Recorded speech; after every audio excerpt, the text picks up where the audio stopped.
Brought to you by the Every Dollar app. Start budgeting for free today. Live from the headquarters of Ramsey Solutions, it's The Ramsey Show, where we help people build wealth, do work that they love, and create actual amazing relationships. Jade Warshaw, Ramsey personality #1 best-selling author, is my co-host today. Open phones here at 888-825-5225. Bianca is in Los Angeles. Hi, Bianca. How are you? I'm pretty good, thank you. Good. How can we help? Yeah, so I have a spouse that we just got married maybe 4 or 5 months ago, and he's super financially irresponsible.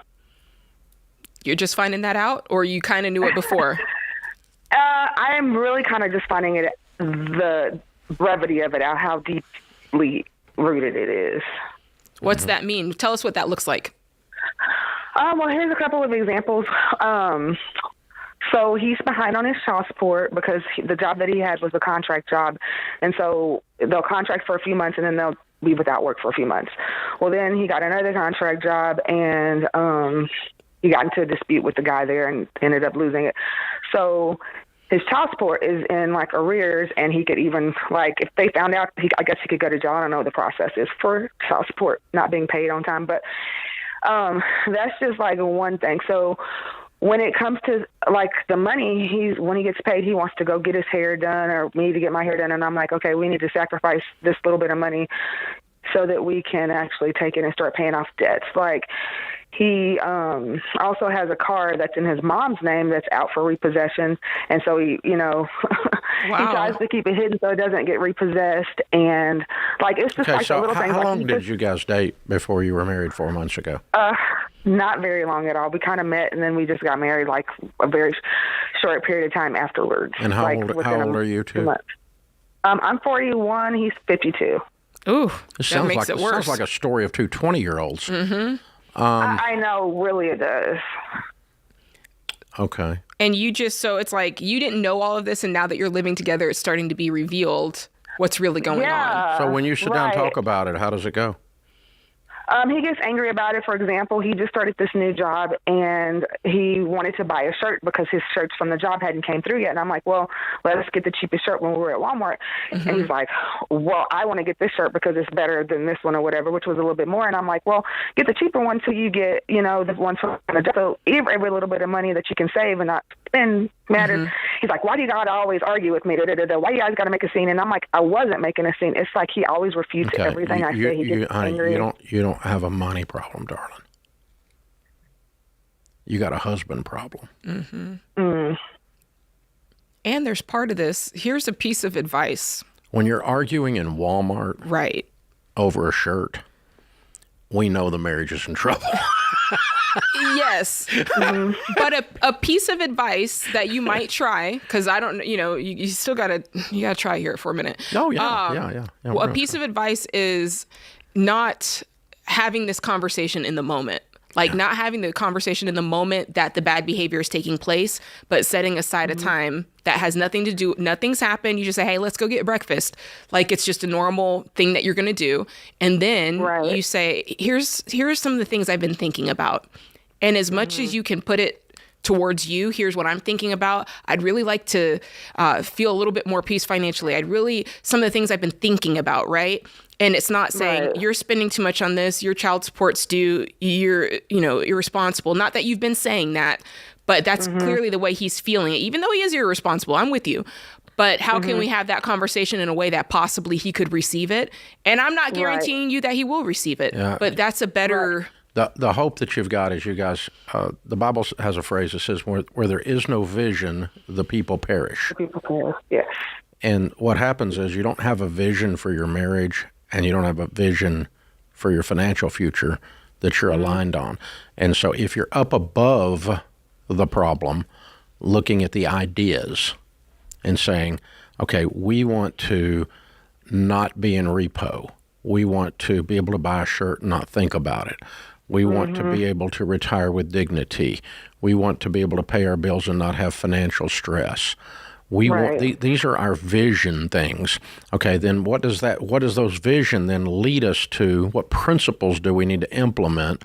Well, we need to sacrifice, and we need to live on less than we make, and we need to be on a written plan. And in order to accomplish the principles, the vision that we've agreed to. Instead, you guys are down in the ditch fighting about a Walmart shirt. Mm-hmm. Right, and it's not just Walmart shirts. I know, like, darling, but that's a metaphor for this whole thing. Right. No, I got you. And so if the two of you can't rise up above what is your functioning, I'm not sure you are personally, but the stories you've told me, we got married in 30 seconds, and the way you've addressed these things and the way he's behaving, all of these are indicators of immaturity. Mm-hmm. And at least in those moments, you were immature. Short-term thinkers, not long-term thinkers. That's what maturity is. And so, and that's a lack of vision. And I'm not saying you are that person. I'm saying in those moments you were. I might have been immature this weekend, okay? So I'm not saying it's a momentary thing. But if he is, as a category, financially irresponsible and immature, that's a large problem. The only way you're going to fix that is for the two of you to get above that and have a long-term thing that we're willing to build together towards. If you can't accomplish that by the two of you talking about it above the problem, not talking about the symptoms, let's get above the problem. Mm-hmm. And if you can't get that, then you probably need to sit down with a good marriage counselor. And I kind of think you probably do. I think so too. Yeah. Yeah. Like she said, I've actually said, let's schedule some time to talk about it. And he kind of brushes it off or gets really adamant about and angry and yelling and stuff. Oh, he feels really threatened. Yeah. And exposed. And he has a car. He has a car that doesn't work that's got 200 plus thousand miles on it. And I'm like, well, at least sell that and get a couple of $1,000. Well, I don't want to sell it. It's going to be worth some money when I get it fixed up. What you're saying, and I understand why you're saying that. Why it's not working is you're telling him what to do. And I get it. From a logical perspective, you're like, it's easy. Why wouldn't he just do this? Why wouldn't he do that? He asked me what to do, and I'm like, here's my thing you should do. Don't ask me if you don't think I should give you my opinion about it. Yeah, I think you guys don't know how to do conflict. I think we ought to agree on some principles, and the principles will tell us what to do. The principles will say, buy the cheaper shirt at Walmart, or just wear one you got till the new ones come in. The principles will say, sell the old car. The principles will say that a responsible grown man doesn't short his own children. He catches up on his child support.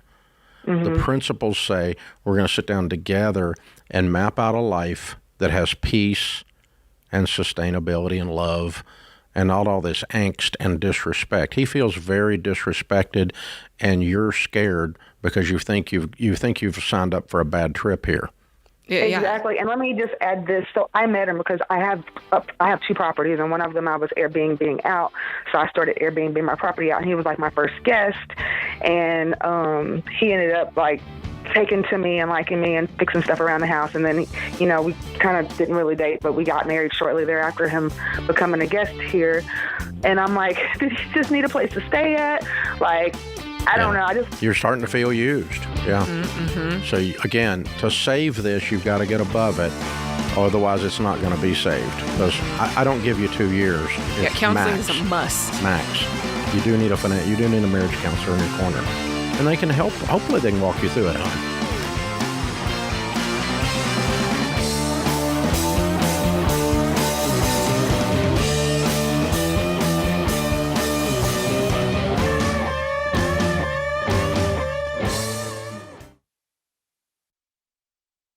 Hey, what's up, guys? It's Jade. And listen, if you're waiting on the government to cancel your student loans, I hate to say it, but that's like expecting your broke cousin Boo Boo to pay you back the $40 you loaned him. It ain't happening. Now, when it comes to student loans, no one else is going to pay them off for you. So if you want the loans gone, you've got to take control. Now, that might mean cutting back. It might mean throwing every extra dollar at your debt. And for some of you, it might mean refinancing to get a better interest rate.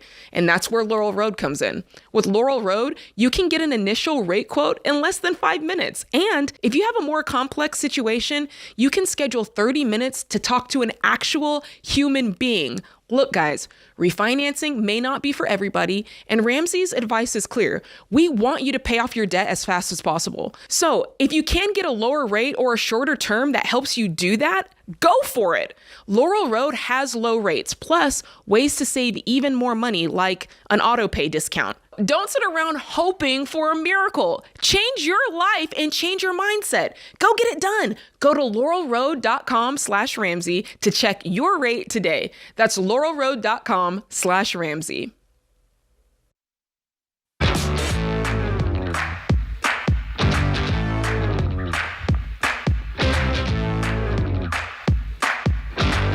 So if you're going to get married, the data tells us a couple of things that's helpful.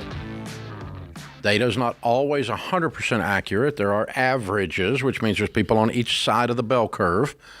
But the bell curve in the middle says this: a good, fully engaged, present in the same city engagement for around 6 months has the highest probability of marriage success.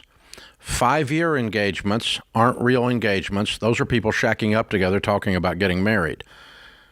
5-day engagements are a date that went crazy. The data says 6-month engagements on average lead to long-term marriage. It's now that can be 9 months, it could be 4 months, it could be whatever. I've got friends that dated for a few weeks and been married 40 years. There are exceptions. I'm just telling you the data says on average. What was yours? How long did you date Sharon, and how long were y'all engaged? We started dating in February. We got married the following June, which would have been, we dated for 18 months. Okay. And we were in college. And we got married right out of college, the day we graduated from college. So there was a timing thing there. It really wasn't as scientific as I just laid it out a minute ago. And we got engaged in September and got married in June. So that's going to be 9 months.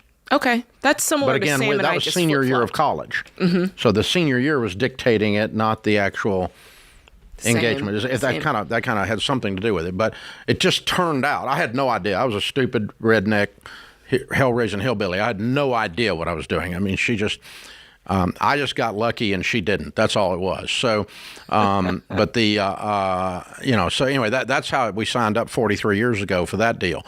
But the data does say that. The data also tells us that if you're going to get married, to be in agreement before you're married in detail, preferably in the office of a pre-marriage counseling. Now, by the way, pre-marriage counseling is a large indicator for success going in, and very few people do it. The Catholics do a really good job. If you're Catholic, in general, they have the best program I've ever seen on pre-marriage counseling. It's in depth. I mean, they take you through it. They talk about your mama. They go into everything, that kind of stuff. So, and his mama and all that, right? That's good. Pre-marriage counseling. But anyway, in that, you need to be in agreement on 4 things: money, in detail, debt, saving, generosity, budgeting, who's the spender, who's the saver, who's the nerd, who's the free spirit, who believes in abundance, who lives in scarcity, all of that. And because number one cause of divorce in North America is money problems and money fights, the lady that just called. What are the other ones? Religion? Kids, dealing with kids, how many to have and who's in charge. How to raise them. Is the asylum, are the inmates in charge of the asylum? What about politics? In other words, are your children free range? And so that kind of stuff, right? And so, and then the last one's in-laws. In-laws, okay, not politics. Extended family. Okay. Extended family is the number 4, because there's crazy in every family, and if you think there's not crazy in your family, it means it's you. So you got to figure that out and go, how are we going to deal when... when grandma wants to move in, or borrow money. That's a bad one. Or when your brother-in-law who does drugs comes by and wants money. Yeah. But he's hungry. I don't want him to be on the street. Well, he chose that when he chose heroin. So, but this is you got to decide this stuff ahead of time. So these are the 4 things with pre-marriage counseling and a medium to lengthy engagement. They're high indicators for the probability. Now, I don't want to take all the romance out of this and turn it into a science project, but you ought to use some common sense and go, that's what the data says. So if you're not in agreement on those 4 things, you're going to have a problem. If you have a short engagement, you're more likely to have a problem than if you don't. If you have a super long engagement, you're more likely to have a problem than if you don't. These are the things that you run into, and so you can especially those of you, we've got this tremendous number of young people listening and watching now on YouTube and TikTok and so forth. And so, because we were at a nice hotel in California last weekend playing golf, and the young man that was taking our car and parking it for us was just an incredible young guy. I got to talk to him a long time. But he just came up and he went on and on. Oh, I love Dave. You're Dave Ramsey. Oh my God, he was like starstruck. And I'm like, dude, it's just me. It's okay. Let's just. What are you working on? Tell me what you're doing. And he told me his whole story. He's just an incredible young dude. Those guys are everywhere. And so I'm kind of talking to him. It's kind of who I've got in my head right now, because he's dating some girl. I'm sure he didn't bring that up, but I'm sure he is. And you got to be thinking about, okay, what can I do to make this the love of my life, the highest probability of success? Yeah, you do have to think like that. That's being a grown-up and stuff. I think so. Well, you just took all the romance out of it. No, baby, let me tell you what romance is. Romance is 43 years. That's freaking romance. And I would rather spend time with her than any of you, okay? Best friends. So that's romance. So you don't get to get there without this other stuff. Yeah. Because you kill each other. That's true. Not wrong. Gabriel's in Pittsburgh. Hey, Gabriel, what's up? Hi, Dave. How are you? Better than I deserve. How can I help? I'm just wondering, I'm going to kind of quit my job that I'm really not interested in anymore. Want to see if I should quit it so that way I can go to college and pursue the job that I actually want to have. What's the job you actually want to have? I want to become a production designer. A production designer. Tell us what that does. So they're the ones who oversee and show everything that happens, like in the movies, TV, commercials, everything that you see on camera. They're the ones responsible for that. When have you done that? I haven't done it yet. I've just been researching it ever since I was in high school. And I studied acting, directing, lighting, technology, all sorts of things. Where did you study that? I studied it while I was in high school, and currently I'm in acting right now. I do like community theater and that sort of thing. I study it all in my own time. Is there someone that does that in your acting studio? Like when you go do your acting, is there someone that does that job there? Well, it's a community theater, so I actually will even work the tech booth, and I will get insight from everyone who's done acting outside of that theater. And who built your sets? They can give me. So it's all live on stage. So there's some people who come in and volunteer and help do costumes and design. That would be you. Yeah. Well, I do the acting. I don't. No, honey. We're just saying, if you want to do that stuff, you ought to be doing that stuff. And you're surrounded by people who are doing that stuff that you can learn from, is what we're saying. Okay.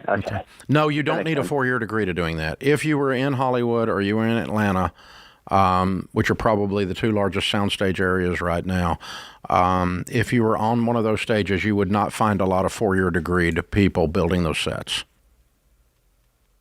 Okay, so now would that be for like everyone, like even the ones doing the movies and stuff too? Yeah, like that's a soundstage. That's where they do movies, on sound stages. Okay. So they usually just do it through experience. Like there's very few of them. Some of them have art degrees. Some of them have graphic arts degrees. They all have a bent the way that you do, which is towards you're a creative. That's how you're wired, which is wonderful. And I want you to pursue this. I don't think a 4-year degree is necessary for you to go do it. It might be, but I doubt it. I'm not an expert on the space. I've never hired anybody to do what you do full time. We have a lot of stages built and things for Ramsey, but they're a little different than what you're talking about. And so event stages and so forth, which are way different than theater or than movie, certainly different than movie. So, but I think you'll find that there's a lot of technology involved and a lot of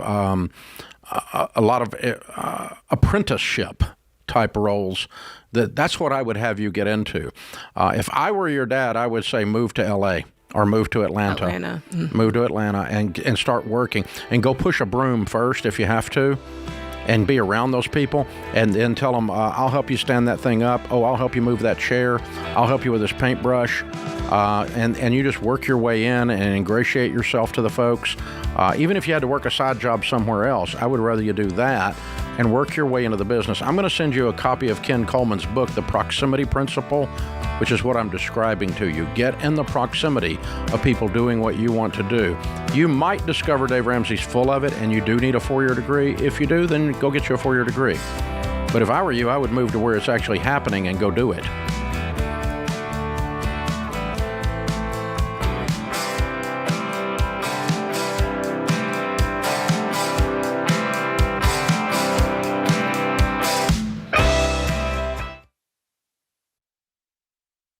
Most phone plans are like bad roommates. Unpredictable, always asking for money, hard to get rid of, and they never do the dishes. But Boost Mobile, totally different story. It's just $25 a month for unlimited talk, text, and data. No contracts and no weird hidden charges. Just $25 a month forever. That's right, the $25 price will never go up. And if you're still skeptical, I get it. That's why Boost Mobile offers a 30-day money-back guarantee. So try Boost. You'll love it or get your money back. Go to boostmobile.com/Ramsey to make the switch today. That's boostmobile.com/Ramsey. Restrictions apply. See boostmobile.com/Ramsey for details.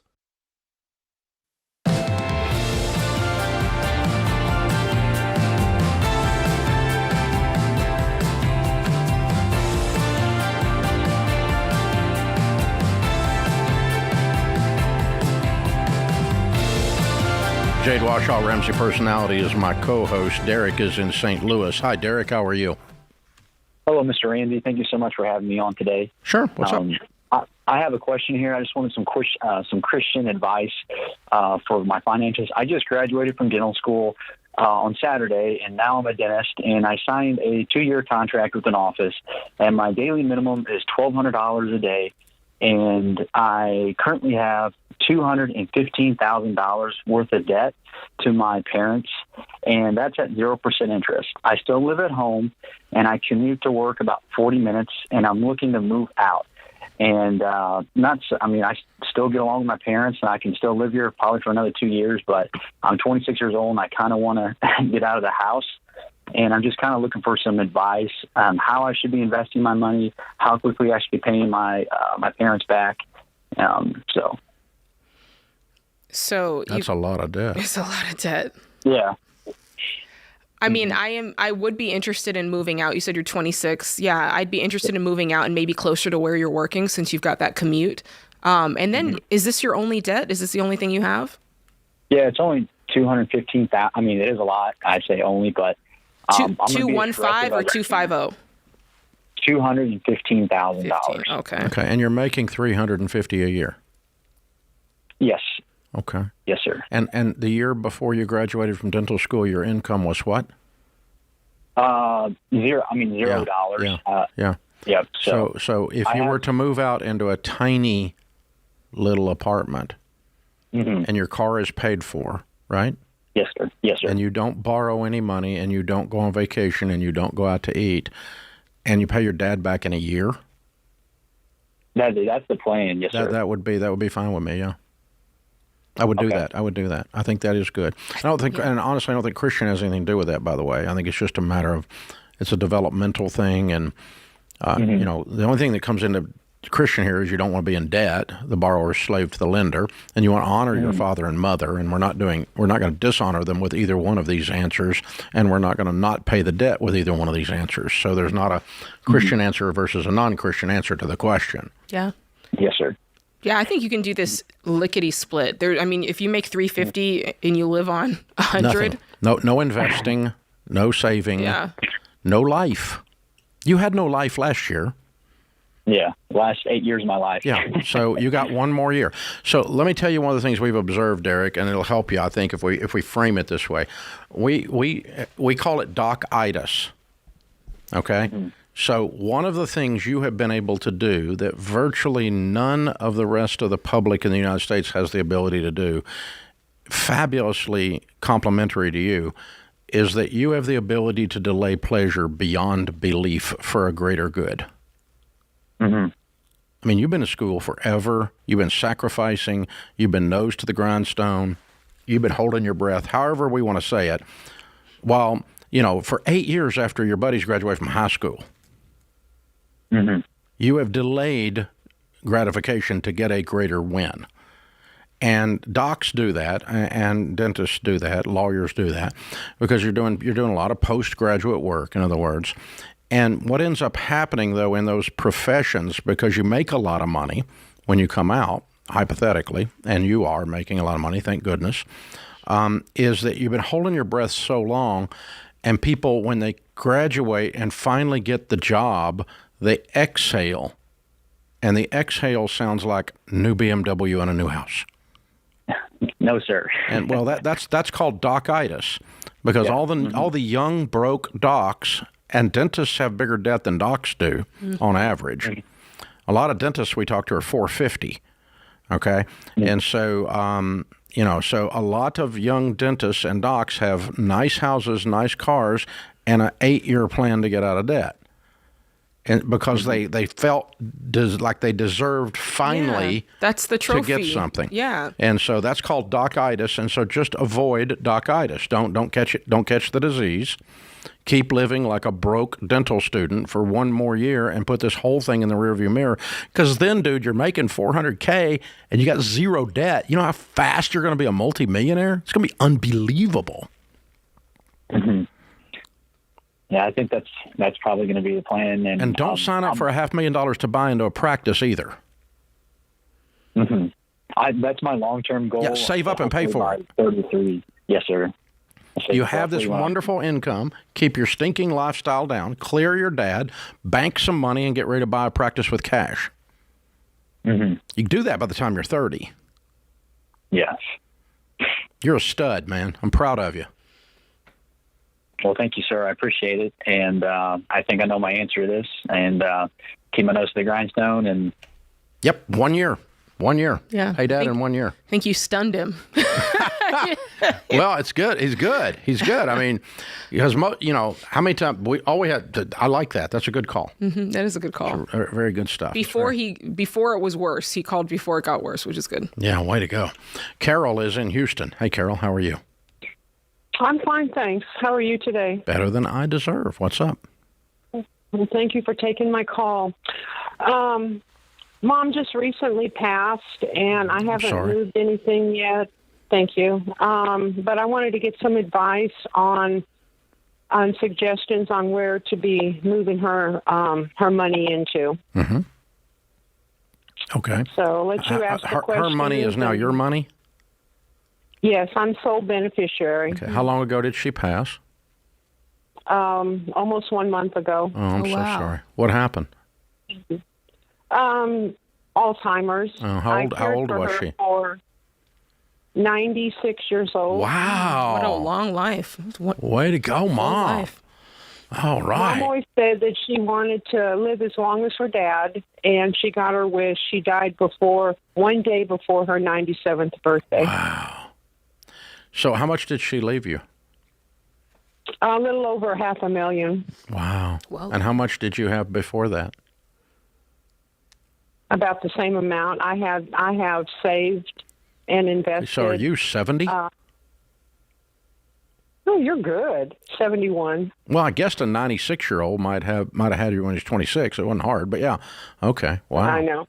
All right. Yeah, I'm 71. I'm retired. Okay. Well, the first thing we want to do is we want to honor Mom's memory by doing stuff with the money that abides by the common sense that Mom used to get the money. She also has passed that on to you. That's why you already have $500,000. Correct. You already have common sense, so I'm going to tell you to trust your instincts first and foremost. Okay. You're your mother's daughter. Yes. You're capable of doing this. Okay? Okay. So the things that we would do with it is we would walk you up the baby steps. Yeah. So you are worth $500,000 now. I'm assuming you have no debt, or is there still some debt in the picture? No debt at all. Including your house? Including my house. Wow, way to go. That's excellent. So this is just an open field for you. How did you receive the money? Is it property? Is it land? Is it... I would say most of it's all going to be bank accounts. We sold her home and moved her closer to me when, the dementia started and everything. So we sold her home. And between the sale of the home and her savings is where she has been able to achieve $500,000. Okay. You got kids? They're grown. Now, you got grandkids? No. Okay. All right. And all the money is liquid. None of it's invested, right? With Mom, I would say it's all liquid with the exception of 2 cemetery plots. And after we go over her finances, I was going to make mention of that and tell you my options. Yeah. Okay. Well, I'm not using the cemetery plots. That's why I wanted to run something by I would you. just sell them. yeah, you could sell them off. I also would recommend getting with a Smart Vestor Pro and trying to invest some of this money because it just sitting in savings accounts, it's not growing to its full potential. And so that would probably be my first move. And like I said, you can go to RamseySolutions.com/trusted to find someone to help you invest this money. Yeah, I'm 64, and I would put it in 4 types of mutual funds with a pro. Growth and income, aggressive growth, and international.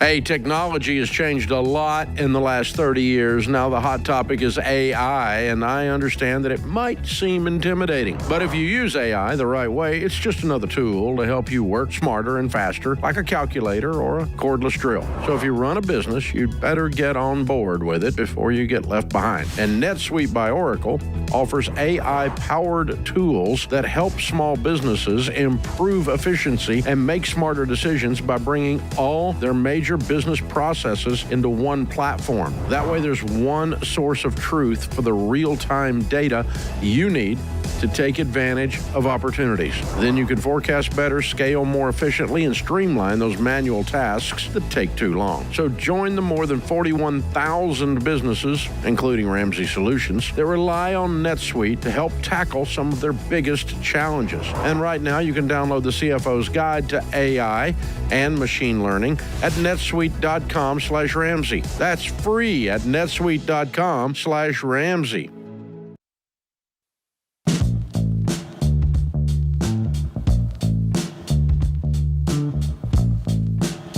If you're tired of living paycheck to paycheck and you wonder where your money's going, your first step should be getting on a plan. It's called a budget.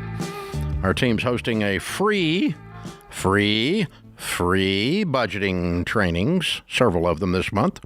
And you can learn step-by-step how to make and stick to a budget using the EveryDollar app. Plus, you can get your biggest budgeting questions answered in a live Q&A. Spots are limited. Sign up for free at everydollar.com/webinar. Today's Ramsey Show question of the day is sponsored by Why Refi. When you're tired of making no progress on your defaulted private student loans, Why Refi can help you explore a fresh start with low fixed rate refinancing. So it's time to stop spinning your wheels and go to whyrefi.com/Ramsey and learn more. That's why, the letter Y, REFY.com/Ramsey. Might not be in all states. All right. Today's question comes from Amy in Tennessee. She says, how do you feel about those buy homes for cash companies? Our home has been on the market for months with no offers, and we're running out of time to close on our new home. I could tell you what I think. Dave's probably going to be the expert on this, but my initial thought says if they're buying a home for cash, they know you're desperate, they're probably going to give you a lower offer because it's in cash. And my bigger question to you would be, why is it not selling? There's probably a reason, maybe something that you can take care of or handle as to why it's not selling. Maybe it's not priced right. Maybe your home has a weird smell. Like maybe there's something going on. Maybe it's your realtor. So those are the questions I'd probably be asking first. Buy homes for cash feels... Maybe it's the realtor that has a weird smell. Yeah, maybe the realtor has a weird smell. Trust me, you don't want that. Sorry, I mean, you know those signs that you see on the corner and they're like handwritten? Those are called wholesalers, meaning that they are buying the property for flipping. And if they're going to buy it at a price that they can resell it and make a profit, lowball. That's called a wholesale price, and you're not going to like that price. Mm-hmm. That means you are super desperate to buy this other house that you should probably just let go. because you probably have a contingency on closing on the new home. And the contingency says if your house hasn't sold that you're not required to close, and you probably shouldn't close on it unless you can get rid of this other one and without giving it away. I mean, are you going to give up an extra $50,000 or $100,000 or whatever the number is in order to just get this other property? But there's nothing like negative about those cash buyers. Like they're not doing anything wrong. I mean, some of them are slimy, but mostly it's just they're buying the property to resell. It's like a car dealer buying your car. That's right. They're going to give you the lowest. They're going to give you a wholesale on it, trade-in value, because they're going to resell it at the retail value, and they make money. They make the profit on the difference in wholesale and retail, and so that's they want that spread. That's so.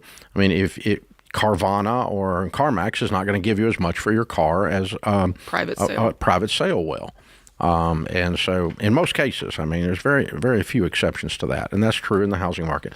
Now, there are a few proper people buying single families out there that are buying them to hold long term, and they're not individuals. They're more like hedge fund types, and they're paying like retail. Oh, interesting. So if you want to get a price from one of them, it's probably not the sign on the corner. But, what you've got to do is you have to get away from this sense of desperation that I'm running out of time. The way the sentence is structured tells me you're getting ready to give your house away, and I don't want you to do that. Well, she's already found a kitchen that she would be cooking in. Yeah, she done got the fever. So There we go. Taylor is in San Francisco. Hi, Taylor. How are you? Hi, I'm great. How are you all today? Better than I deserve. What's up? Great. My husband and I have a child, and we would love to consider having another, but we have some debt. So I'm just calling to ask about that. Why wouldn't you get pregnant today? Well, a lot of that's not specifically in our hands, but we're big fans of doing every dollar budget and Dave Ramsey shows. So we know that, we need to save up before we have that child. We have about $97,000 on a HELOC, and that's all that we have. But we're looking at that from a perspective of I'm now a full-time stay-at-home mom, and what's your household really income now? It's around 65 is our bring home in San Francisco. Ooh, it's tight like a tiger. That's tough. San Francisco, right in the city, right. Wow. Okay. I'm guessing things are tight. Yes, sir. It is. Okay. I mean, I'm all for. I will tell you this. I'm all for entering parenthood and motherhood with your eyes wide open and kind of thinking through what that can mean cost-wise, while at the same time, I would not necessarily delay it unless you decide together, hey, we're just going to do this for the next year and then go for it. It's got to be a decision that you make together. It's not a Ramsey principle to say you must be out of debt before you have a child. And I think I heard you say something about saving up for a kid. And what we mean by that, it's not to say you don't get pregnant until you've saved up this money. It's simply to say that if you're walking through the baby steps and you find that you are pregnant, you can pause the baby steps and save up cash during that process.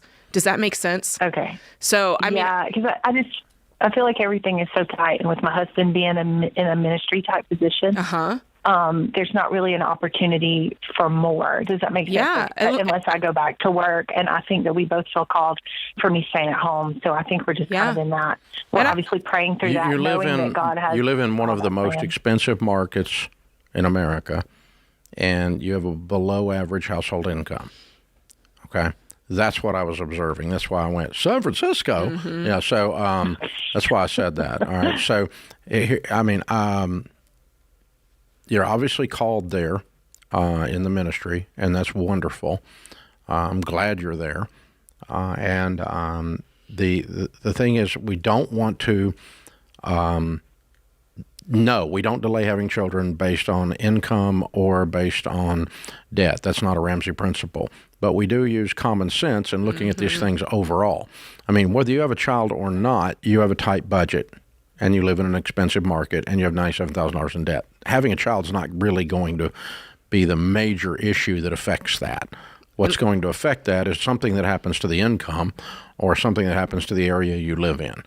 And so you become a minister in another city, a pastor in another city that you can more afford to live in, or at a better income, or you look at that church looks at paying more in this situation. I don't know. But I mean, long term, whether you've got one kid or two kids, you have a tight budget. Mm-hmm. And you need a plan. And I think that's what it boils down to is what is the plan versus just kind of saying, we'll see what happens. You come up with what you think, that because plans can change. You come up with what you think the plan would be if you had a child here in the near future, and you come up with what the plan would be if you waited. And then you look at it from both angles, because on the show, Dave, you know, as much as I do, people tend to look at it from one side, which is the best possible scenario, instead of looking at it as, well, what happens if that's not the case, and then what would we do then? So that's my best advice to you. I can tell you that Sam and I delayed having kids because of very similar issues. It's just the income wasn't there yet, and we did have a lot of debt. It was a personal decision, and one that I do not regret. Yeah, but again, what Jade says is true. We don't, as a blanket thing on the show, we don't give advice to say, don't have children because of financial situation. Mm-hmm. I mean, I do think some common sense is involved. Don't have 16 children, right? When you make $16,000 a year. I mean, come on. I mean, there's some common sense involved in this. But thinking we're talking about in general. Don't wait to get married, right? Because of debt. But do think about what it means for you to be home, and you're starting to do that. What does it mean for us to go down to one income? What will that look like, as opposed to not thinking about it at all? Think about if you're a person who will do daycare. What does it look like for us to pay for daycare once they hit 6 or 7 months old, or whatever the plan may be? Think through it. Don't just According jump. to Scripture, they're doing 4 things that are all godly. Yeah. They're adding arrows to their quiver. Mm-hmm. She wants to stay home and be there with the kids. He wants to serve the Lord in the ministry. Uh-huh. They want to get out of debt. Yeah. All of those things are biblical. And so I'm going to ask Father for some help. Hey, Dad. Hey, God. I need some help here. Explain the add arrows to the quiver for the folks who don't know what that is. It's Proverbs about having children. There you go. Yes, more arrows in your quiver is more children that you can release into the world. Hopefully they're fly straight.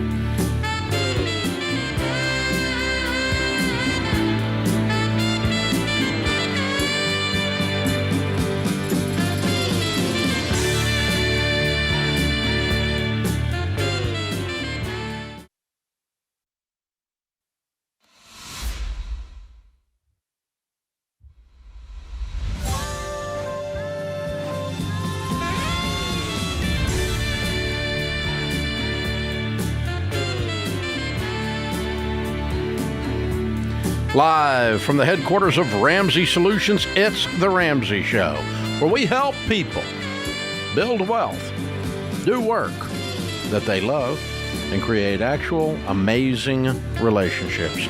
Jade Warshaw, Ramsey personality, #1 best-selling author, is my co-host today. Open phones here at 888-825-5225. Kyle is in Cleveland, Ohio. Hi, Kyle. How are you? Hi, I'm doing well. How about yourself, Dave? Better than I deserve. What's up? I'm calling today because I'm looking for some biblical counsel on navigating conflict within a family business. Wow. Something you might know something about. Well, I know something about conflict, and I know something about family business, so we'll try. Oh, my gosh. Wow. What's going on, dude? I feel today I'm at a crossroads, and like I said, I'm trying to seek some biblical guidance. But long story short is I left a successful corporate career working for a Fortune 500 company about 5 years ago. Joined my father and my younger brother in the business with a shared plan to eventually take over as my father stepped out. About 6 months ago, there was a little bit of a falling out that was building after my brother has pulled a little away from the business, reduced his hours, ultimately moving out of state and became increasingly disengaged. I confronted him about a little bit of the imbalance and felt I was almost being taken advantage of. And that, combined with some tension with my father, ultimately left him in quitting the business. Since then, I've taken on a whole host of his responsibility. All the while, he continues to benefit financially, receiving the same distributions, still a small salary, health benefits, and perks as if nothing's changed. And the long story short is, I shared some of my displeasure with my father about the situation, but he doesn't want to go back on any of the equitable arrangement, even though it's coming at my expense. And I want to handle this situation in a godly way, but I'm feeling a little bit exhausted, slightly resentful, and I'm unsure how to move forward, and trying to get some counsel. Mm. How old's your dad? He is 65 this year. What's the top line revenue of the business? About $30 million. Okay. All right. Well, the family business research that we have done, one of the things it taught me, there's a guy that is probably, I guess, one of the Mount Rushmore guys in that space. His name's John Ward, and he's a professor. I believe it's University of Michigan or Minnesota, one of the two. Can't remember anyway. I bought a $39 book that was about an inch thick from him. But the information was worth it. And so one of the things in it was a Venn diagram. And the Venn diagram has three circles, obviously, intersecting in the middle. You know what that looks like. One of the circles is owner, one is family, and one is team member or employee. Okay? And so, for instance, your mom would be, or your cousin would be family, but not an employee and not an owner. Agreed? Agreed. Your dad would be owner, employee, and family member. You would be owner, family member, employee. And so that diagram helped me to say I've got to keep these three things separate. So it is, I run into a lot of family businesses that are run successfully where the owners are not necessarily all working there. They're not paid a salary, and they're not paid benefits as an employee, but they are paid profit distributions because they're one of the owners. Okay. That's not unusual. It'd be like a stockholder in a company that doesn't work at that. You can buy stock in Home Depot and not work there, mm-hmm. and get distributions of their profits and so forth. And so that could be your brother. But he does need to get off the payroll, and I don't care if you give him health benefits, whoop-de-doop-de. But, the thing is, okay, when your dad hands this over to you, you're then going to be a 50% owner or what with your brother? 30. Each of us have 30. 33. There's 4 total owners. There's 35 for my father, 30 for my brother and I, and 5 for another employee. Ah, okay. What's going to happen to your dad's shares when he's gone? He could choose to retain them, still as a passive equity owner, just I guess like how my brother is today. Yep. Or there's a potential that perhaps some of it could flow my way. Right. So your dad has, any two of you can outvote your dad. Not the 5% guy, but the other two. So you and your brother could outvote your dad. You and your dad could outvote your brother. So and your brother and your dad could outvote you. Okay? So the way that the operating agreement is actually structured is that although my father only has 35% of the equity, he has 100% of the vote. Okay, so he decides. When is he going to give that up? Never. That's the $1 million question. I agree. Okay, because what happens when he gives that up is then that you need to have controlling interest, or you need to be sitting in that seat in the operating role to where you can decide what is distributed to the non-employee family.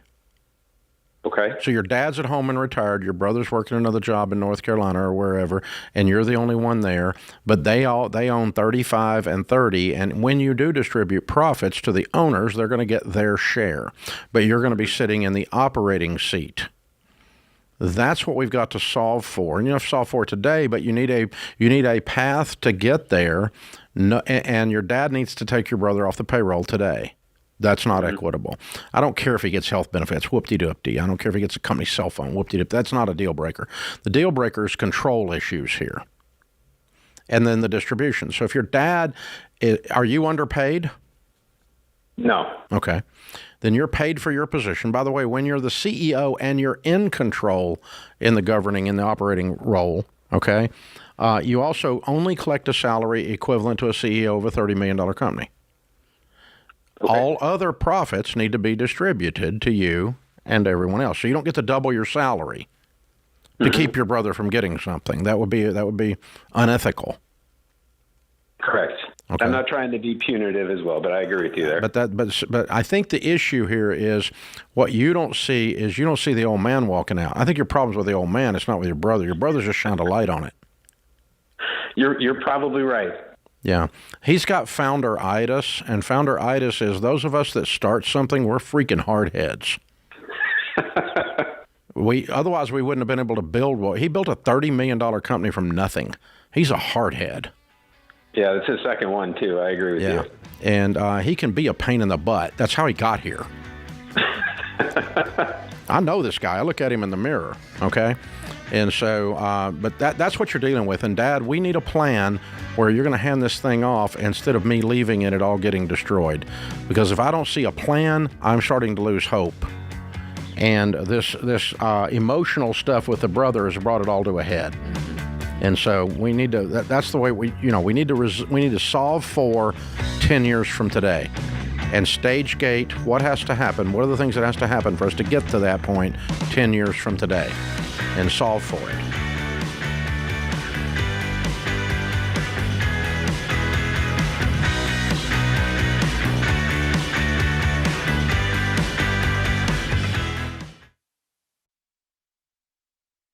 Hey, George Camel here. Listen, we need to talk, specifically about Mama Bear legal forms. Allow me to paint you a picture. You plan a vacation, you make a budget, you book the Airbnb, you build a spreadsheet of activities because you're that person, you fire up the Maps app, and boom, trip of a lifetime. So here's the question. If you plan that carefully for a 1-week getaway, why are you just winging it when it comes to your will? Not having a will in place is like dropping your family off at a foreign airport with no map, no translator, and no clue what happens next. So when you pass away, sure, your family will be grieving, but they're also overwhelmed, stuck in court, and letting the government decide what happens to everything you worked so hard for. All because you didn't leave clear instructions. So the good news is you can fix this in 20 minutes with Mama Bear legal forms. I used them for my own will, and it was fast, simple, and gave me and my family peace of mind. There's no stuffy lawyer's office, no drama, just a few clicks, and your family's protected. Listen, a will is too important to ignore. It's how you love your people well, even after you've yeed your last haw, as we say in the South. So go to mamabearlegalforms.com and handle this tonight. Use the promo code Ramsey and you'll save 20%. That's mamabearlegalforms.com, promo code Ramsey.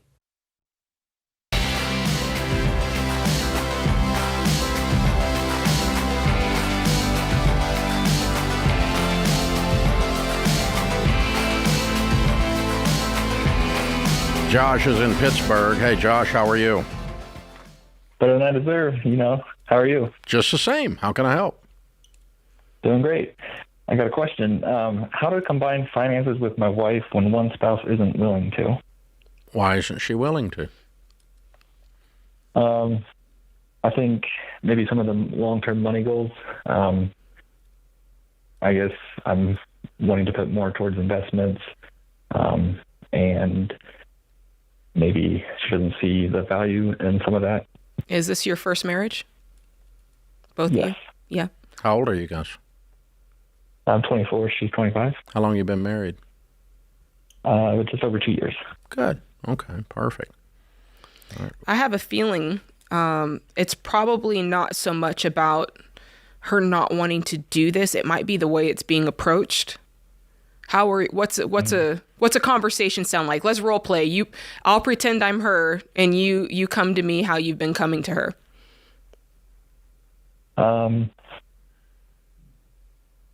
So I guess I would just ask her to say, let me set you up. I'm making dinner. Yeah. I bought groceries today and I went over the budget again. What do you do? Mm-hmm. So I guess I just tell her like mathematically, like bringing our values and goals together makes more sense, to both be working on something. What do you do for a living? I'm a pilot. Yeah, I thought so. Okay. You're wonderful. Analytical. You are what I call a super nerd. You are going to be so rich if you learn how to talk to your wife. But your mind works only on math and on details. You are a detail fiend. You've done spreadsheets at 1 a.m. when you couldn't sleep because you think they're fun. Spreadsheets I for the love spreadsheets. it. I love it. You're really gonna do well. But Can I say something? sure, am I wrong? No, you're right. Okay. So I know you guys are completely against debt, and I think so. I was in high school when I first heard about you guys. I guess it was 2017, 2018, and some of the people that I've been influenced by, that are multimillionaires, they recommend when it comes to business, and I kind of like when you guys talk about like psychology and behavioralism. It's not about always the math; it's about financial peace. And so I feel like I'm at a crossroads with that. I guess my wife actually is totally more on board without no debt, but she's also not into investments, even considering all that. The way you approach it, sure. Very few. I would be into it the way you approach it. You would have turned my wife off, though. I can tell you that, because I did doing the same kind of crap you're doing. So, it doesn't work. So, here's the thing. She feels like that you don't want to. It's not your intention because you're not this person, but she feels like she's being preached at by you. Mm-hmm. And and she thinks if she goes along with you, that you guys are going to live in a cave, collect lint, and never come out except on triple coupon Thursday. That's how she feels. She's afraid if she goes along with you, she has given up life on the planet as any normal human being knows it, because you're going to save everything. Uh-huh. And every time she gets her nails done, she's going to get shamed. That's how she feels. I'm not saying you're that guy, but that's the vibe you're putting off to Jade and me. Mm-hmm. I think for you, if you can talk to her in pictures instead of numbers, it would go a long, long way. And I want her to understand her vote counts equal to yours. You do not have a superior vote because you have a superior math skill. You only get one vote. She gets the other one. In case of a tie, you lose. True. She's got to get this message that her voice is being heard. So, honey, when we sit down and do a budget, if you don't have enough fun in there and you don't have enough facials in there, that's going to be your fault because you have a vote. Mm-hmm. And I want us to agree on our long-term goals. Our long-term goal is to build wealth. Our long-term goal is to avoid debt. Our long-term goal is to work together, because the families that do that have the most successful marriages and, statistically, have the highest probability of becoming millionaires. 80% of the millionaires that we have studied, and we studied over 10,000 of them, said they worked together with their spouse, combined and in sync, and not one of them doing what the other one was told. They're not doing what they told. They were not a handmaiden, or they were not a husband that didn't have a brain and his mommy took care of him in the form of a wife. These were two like grown-ups and crap that worked together. And you get together with her, but all she's hearing is she knows your nerd tendencies. And I got to tell you, she's real proud of that when you land an airplane safely. I'm real proud of that when you land an airplane safely, by the way. And so that's what allows you to do that, is all these nerd tendencies. These are the nerd tendencies. One of my good friends is a pilot. He went out for a flight last Saturday, and he was doing the aircraft it was a little small plane, but it wasn't airworthy. And he walked away because he's a super nerd. There's no chance. All that was missing was the gas cap. They could have put a gas cap on it. But he walked away and went back home. These are the pilots that don't wreck airplanes, okay? Thank you. I thank you for who you are. But you've got to, this is more of a collaboration than it is a flight plan. And if you can get her to hear that vibe off of you instead of this super nerd vibe, then you guys can work together. It took a while, because the first 7 years of our 43-year marriage, my wife will tell you that her vote didn't count. I didn't tell her it didn't count. I just got a big personality and did whatever the flip I wanted to do. And she just went along with it. She, whatever you want to do, honey, which is Southern for you're doing it wrong. That's passive aggressive is what that is. And so, whatever you want to do, honey. Right. And I'm going to tell you later that was stupid. But right now, you just do whatever you want to do. That's the first 7 years of our marriage because Super Nerd here had it all figured out. And I wrecked the plane in my case. Yeah. So keeping the metaphor alive here. But but So Josh, I think you're going to do very, very well. You're smart and you're not smart. You're wise for asking the question. That tells me that there's a relational problem you don't know how to solve, and it's not a math problem. Yeah. And that's brilliant on your part because that's going to lead you to wealth. Yeah, I think that's good. I think a good question in those situations. Hey, talk more about talking in pictures and not words. I stepped on you when you said that. That's all right. I'm thinking about that. I'm thinking there's something that she's seeing you do, like you said, that's just boring. And you're talking about numbers and math and what we can have numbers-wise. But a better way to talk about is what does the future look like? What does the future look like to you, dear? And she can paint that picture. And I think that's a lot clearer. I know for Sam and I, one of the clear pictures I had in my head that was a motivator was I had this vision of taking my kids to school and dropping them off and being there when they were out of school. That's a picture. It's a picture. And that means you got to be able to not work all the time. Right. And how do you work backwards from that? So maybe take her on a date and say, tell me what your picture of the future looks like. What do you picture when you think about us being successful? What do you picture? And really, that's your homework is to really keep it in pictures. Don't mention numbers a single time. Ask her what she pictures when she pictures a peaceful lifestyle, peace financially. And then you can get to know her a little bit better in that way. And then Let's have a dream date and do it in high definition. High def. HD. HD. Let's get into details. And, by the way, Josh, you're not doing much talking at this. That's right. Lots doing of listening. A lot of listening. And just asking clarifying questions. That's your max. Yeah, lots of questions. And they're not passive-aggressive questions. You're like, you're crazy. That's not a question. Right. And so, but yeah, just ask clarifying questions. And then, what if I got a $10 million signing bonus? What does our life look like? And ask her what her spending love language is. Ask her that. That's a good one. What's yours? Probably convenience or like self-care. Oh, okay. I got you. Okay. All right. I know what mine and Rachel's is. Experiences. Yep. For sure. This is The Ramsey Show.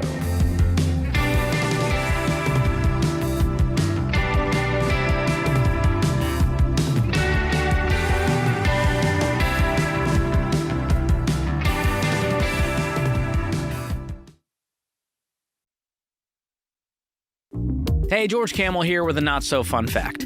Every American Social Security number, including our children's, has been hacked and is now on the dark web. And this is not a scare tactic, this isn't fear-mongering, it's a reality that could turn into a nightmare for a lot of people. And believe me, I've been a victim of identity theft, and I would prefer it never happen again. Because once the bad guys have your social, it's the lifeblood for all of their activity. Think of all the places you use your social. Your banking, your employer, government offices, utilities, cell phone companies, everywhere. And once they've got it, thieves can open new accounts, drain existing ones, steal payroll, and wreak havoc all in your name. Not cool. And to be real, it's not a matter of if, but when. So you've got to protect yourself with Xander's ID theft protection. Xander has all the cyber tools to help, including home title monitoring, full recovery services if you do become a victim, and stolen funds protection. Not to mention, it's the best value on the market. They've been protecting my family for over a decade, and I trust them to protect yours too. So get enrolled today by calling 800-356-4282 or just visit Xander.com. That's Xander.com.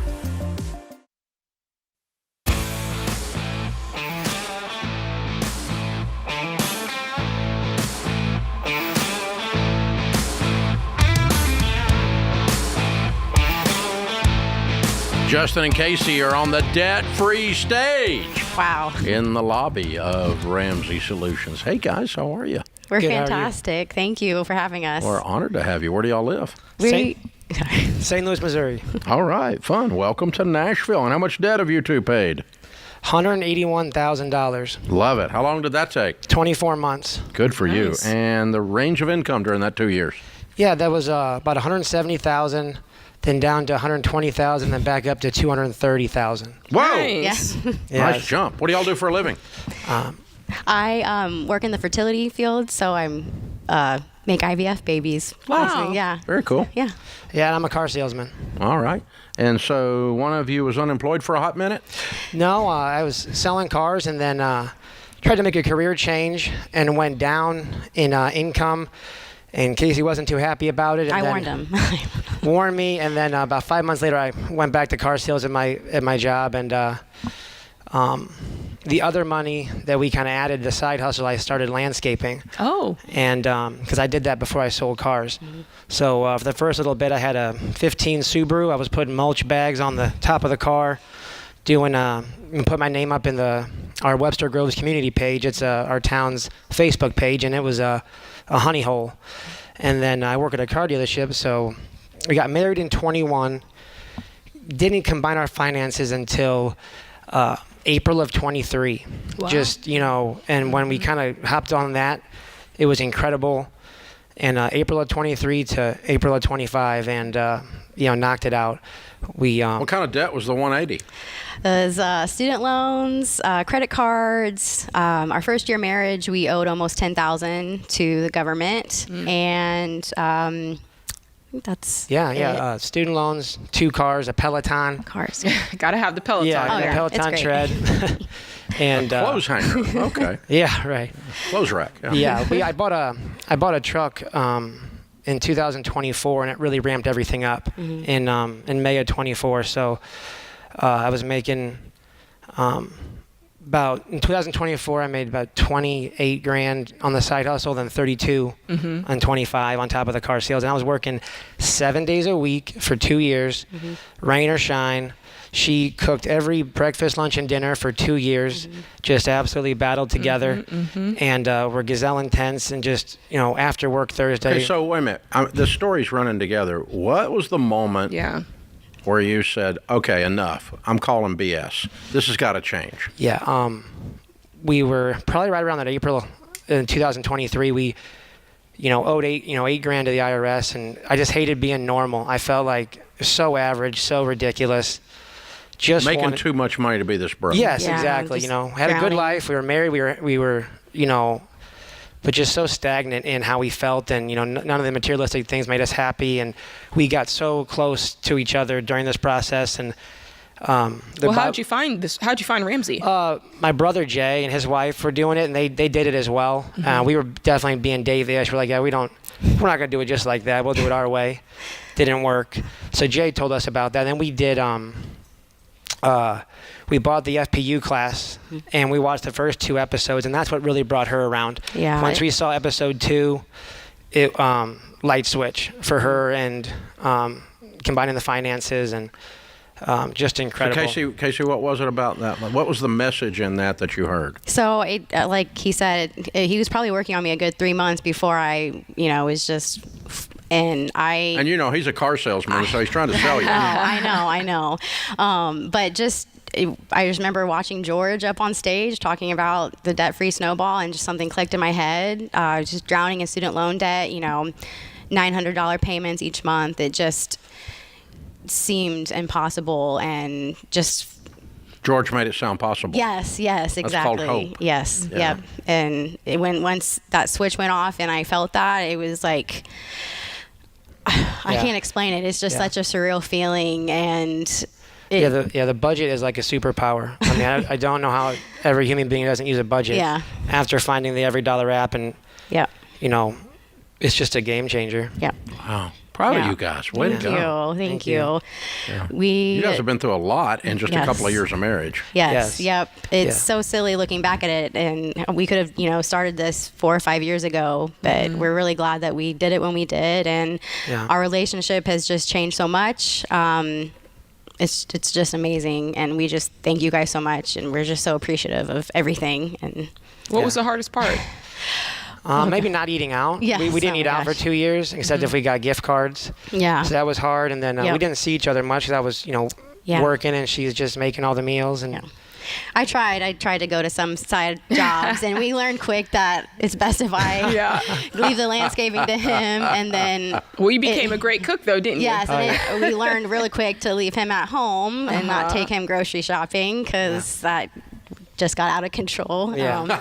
But, started shopping at Aldi, saved so much money doing that. And now I'm an Aldi girl. Nice. Really worked that budget down to get the margin. Like, that's what really clicked, is just get that thing tight, and then every penny other than that goes to the debt, and now goes to anything we want, and investing and all the good stuff. And we just really feel like because of this, we can do anything together. It's like winning the Stanley Cup. You battle all year, and then you win that. Now you want to win more championships and just more good experiences together. It's just only up from here, and we're just so excited.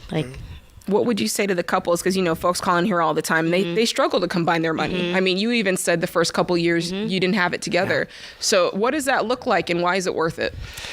It's scary. I mean, to think about it at first, because you're so set in your ways. Like, no, this is my money that I earned, and same with him. But once, combining it, it was just looking back, it's so silly. Why didn't we do this? Trust each other, and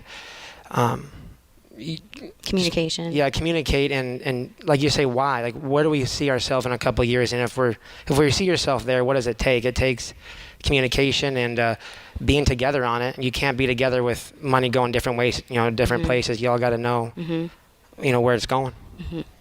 Have any trouble with both of you having a vote? No.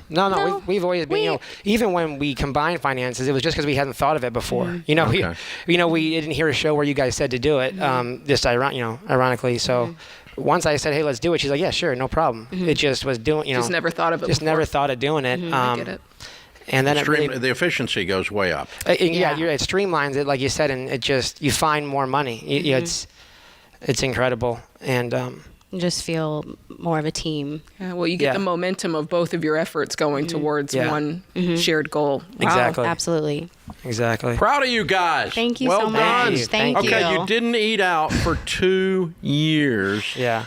Who made fun of you? Oh gosh, everybody. Yeah. We had a lot of supporters as well, but a lot of people. Got to sing a Toby Keith song now. How You Like Me Now? Yeah, exactly. What was that debt-free meal that you won't eat anymore? Oh my gosh. Oh. We used to have this thing for lunch, like this porridge thing, ground beef. Taco bowls, probably. Ground beef and rice, what I eat every day for lunch and dinner, because she'd pack it. I was like, no more of this. No more ground beef. I'm done. I like it. Beef bowls. Yeah, proud of you guys. Bowls. I'm so proud of you. Well done, guys. Thank you so much. Justin and Casey, St. Louis, Missouri. $181,000 paid off in 24 months. What would you do to pay off 180? Would you not eat out for 2 years? Rice and beef to do rice and beef. That's kind of like rice and beans. Yeah. 181,000 paid off, making 170 to 120 to 230. They worked their butts off. They lived sacrificially. They worked together. They stayed on the budget using the Every Dollar app. They did the whole thing. They did it. They're debt free, and they got the rest of their lives to become millionaires and multimillionaires. Yep. Count it down. Let's hear a debt free scream. 3, 2, 1. We're debt free. Yeah. Absolutely.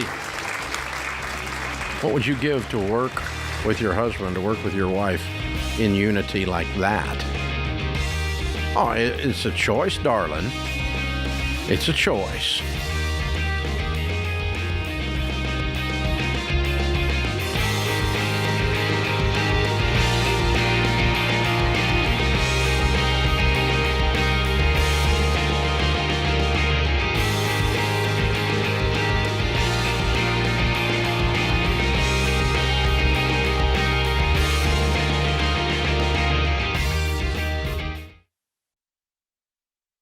This show is sponsored by BetterHelp. My friends, listen, I know it feels like the world is falling apart. And I know that we're all under huge pressure to perform and to look like we're keeping it all together at the same time. Here's the statistic that blew my mind. 76% of people globally agree that mental health care can help resolve personal problems, yet 6 out of 10 people still believe that society discourages people for asking for help. Here's the truth.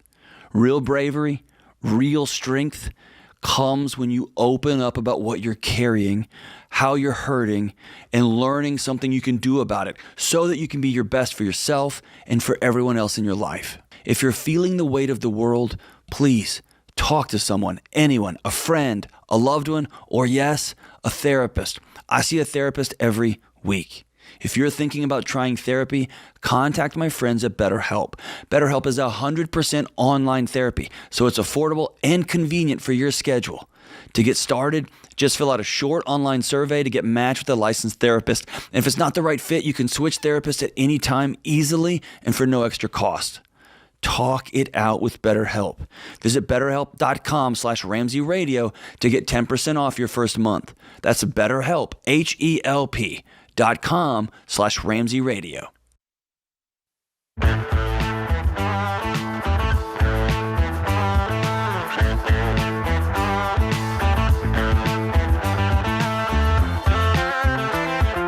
Shelby is in Nashville. Hi, Shelby. Welcome to the Ramsey Show.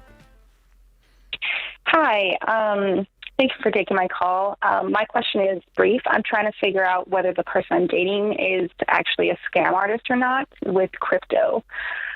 So backstory, we started talking about a month ago, and he has way more money than I do. I'm on baby step 3, so I'm trying to save up for my 6-month emergency fund, but he's trying to get me to cash out my 401k to, I guess, fund crypto, because he said he has this, I guess, plan that he's been working for about 3 years, and he said it has a 90% money back.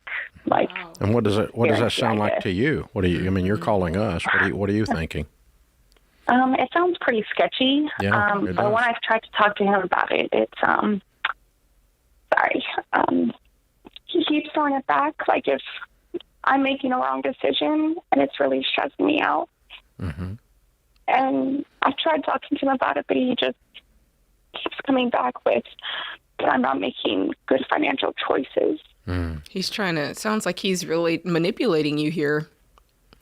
Yeah. All this emotion. Listen to this emotion. Mm-hmm. I think you've got good instincts. You want to know what I think, Shelby? I think when something doesn't feel right, it's not right. Like, I think when you get that feeling in the pit of your stomach. You know why it smells bad? Because it stinks. Yeah. And it was enough to make you call. It was enough to make you call a radio show. How old are you? I'm 37 years old. Yeah. When did you leave the last bad relationship?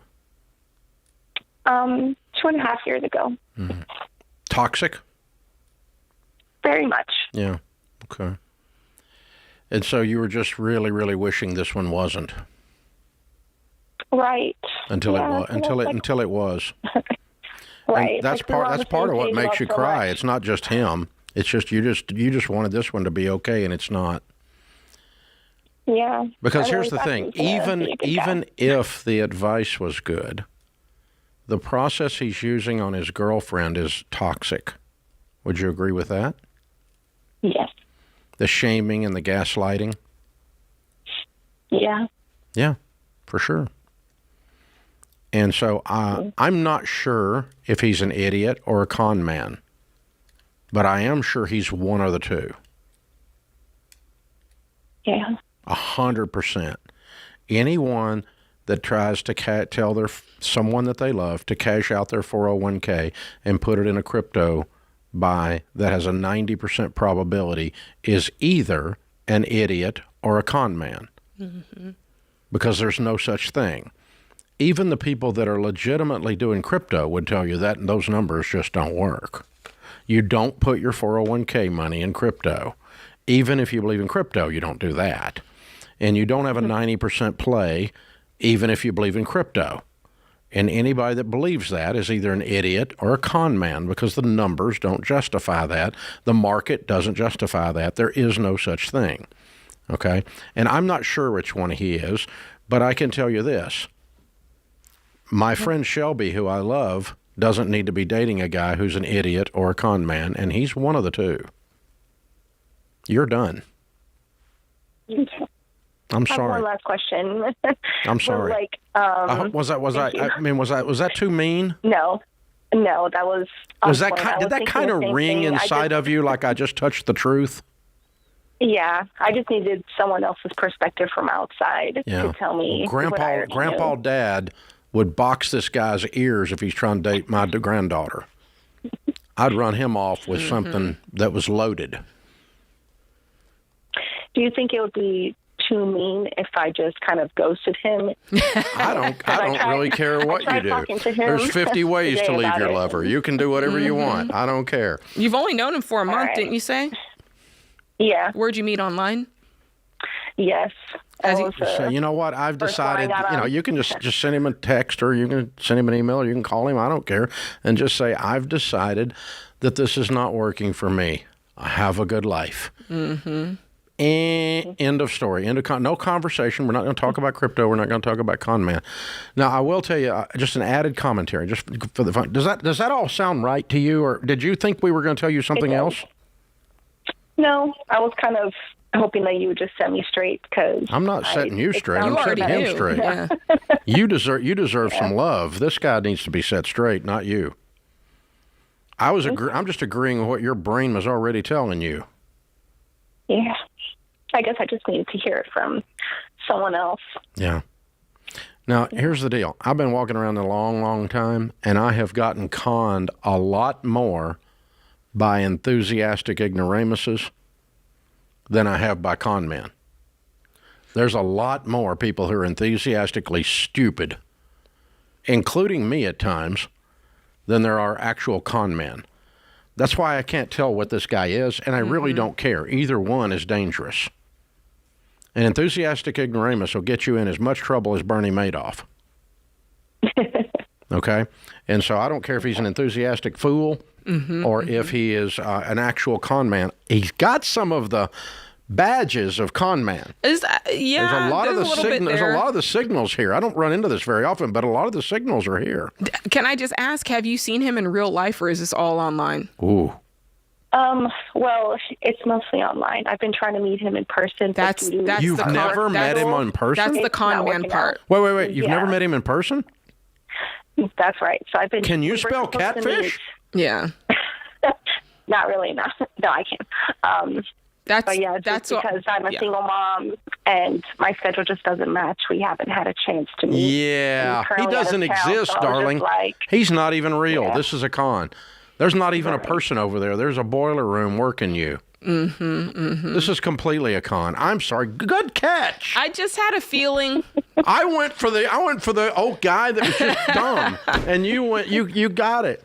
No, this is a boiler room in Russia. Yeah, they're trying to get your money. It's a Nigerian you are getting prince. Worked, kiddo. This is a romance job. Oh man. Yeah. Wow. He doesn't even exist. That's even worse.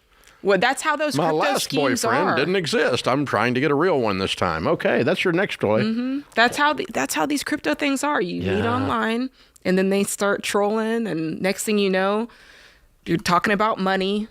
Well, the lonely person is a target for sure. It is. Sometimes it's old people. Sometimes it's somebody fresh off a breakup. Yeah. That's why I asked about the former relationship. That's right. Because fresh off a breakup, you're vulnerable. Wow. Yeah. It's tough. You got to meet people. You got to see people in person. Oh, you don't have a boyfriend, honey. You have a boiler room. There's 8 people on the other end typing these things out, and occasionally they put a male voice with it from AI. Wow, that was con completely. Yeah. I changed my answer. You don't even. Yes, you need to just ghost them. Yeah, just ghost them. I got a thing on my text the other day that was a spam text, and it said, "You have an unpaid Tennessee traffic DMV? ticket." Yeah. Yes, me too. Yeah, they're going crazy with it right now. You got it too? Yeah. Yeah, I got it. And you got it too. Everybody, wow. the audience is getting them. This is so great. It was pretty well written. Yeah, actually. it is until you look at the email. The email, yes. And it was from ElvisFan.com. And so I just sent it back. I couldn't resist. Instead of just hitting it spam and go, delete and all this stuff, I just sent it back. Elvis fan, good luck with your con. That's hilarious. And just sent it back. And but it is very well written. Yeah, that was one of the best ones I've seen, I have to say. What gave it away? Yeah, the number, the email on the number is what gave it away. The phone number, yeah. It was something 8575 at elvisfan.com. Yeah, help me, Lord. Yeah. Poor Elvis. He gets drug into everything. He does. Maybe he's not really dead. There's always a sighting. There's always a sighting. Kind of like Bigfoot. That's right. And her boyfriend, yeah. Yeah. Jade, that's a good catch. Well, I didn't want to say it, but man, I was thinking it. You got that. You completely nailed it. I already felt bad because she was heartbroken. I didn't want to make it worse by letting her know it wasn't even a real guy. Oh, man. I'm glad you did. Because it helped me because I'm so naive. How many of you out there are naive? Yeah, oh, my God. Wow. Catfish for sure. Wow. Wow. You don't get that on other shows.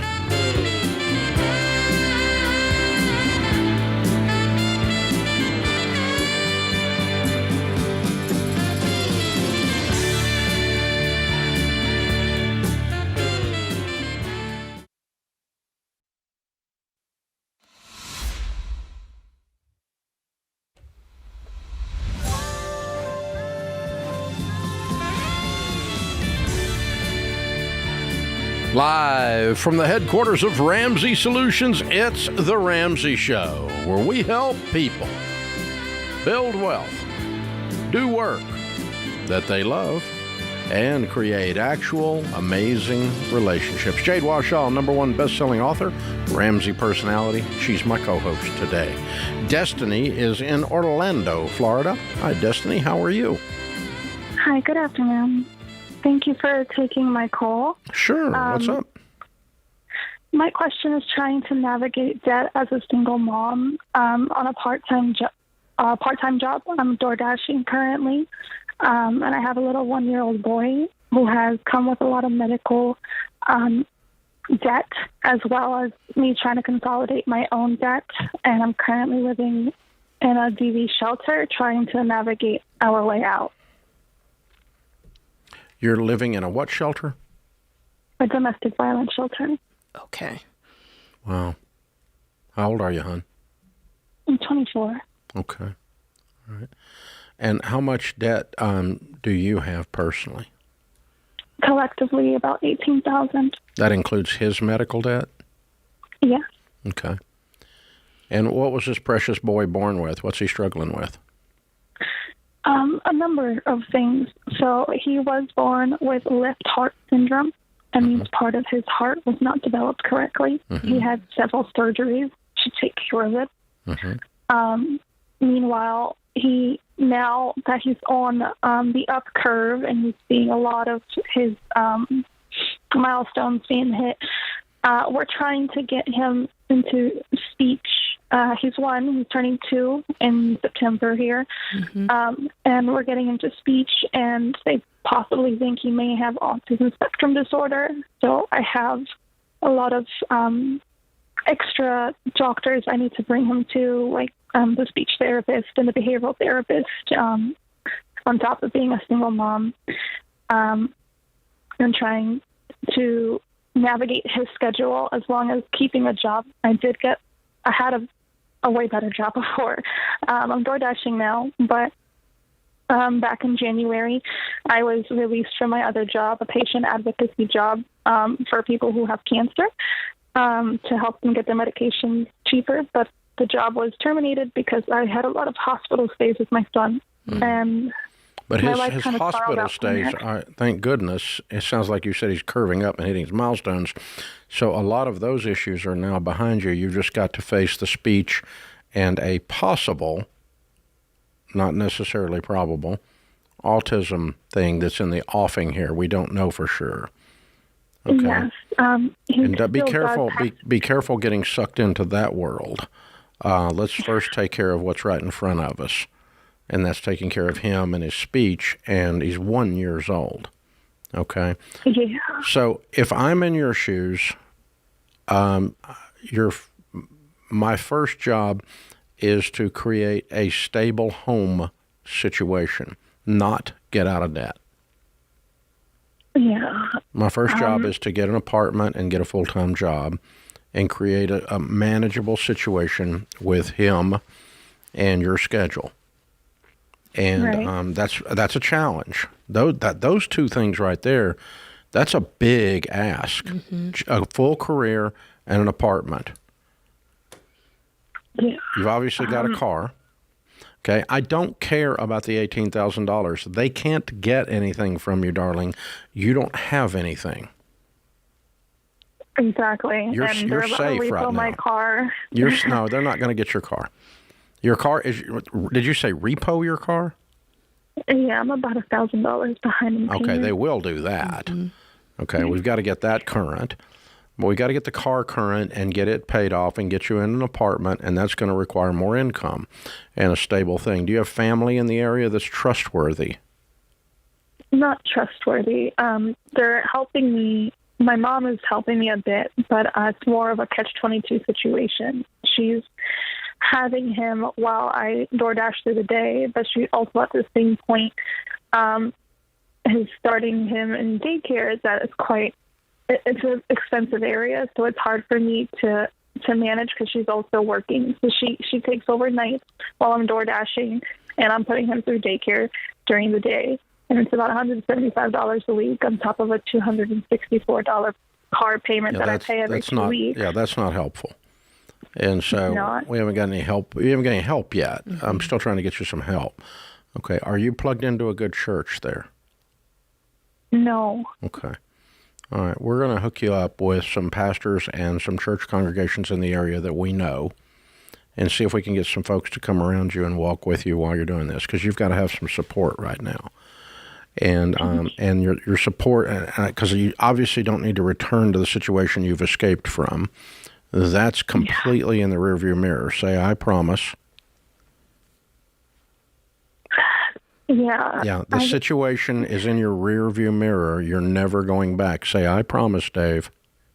I promise, Dave. Okay. Trust me. All right. That boy does not receive to see that. That boy and you do not deserve that. That's why you're in this shelter, okay?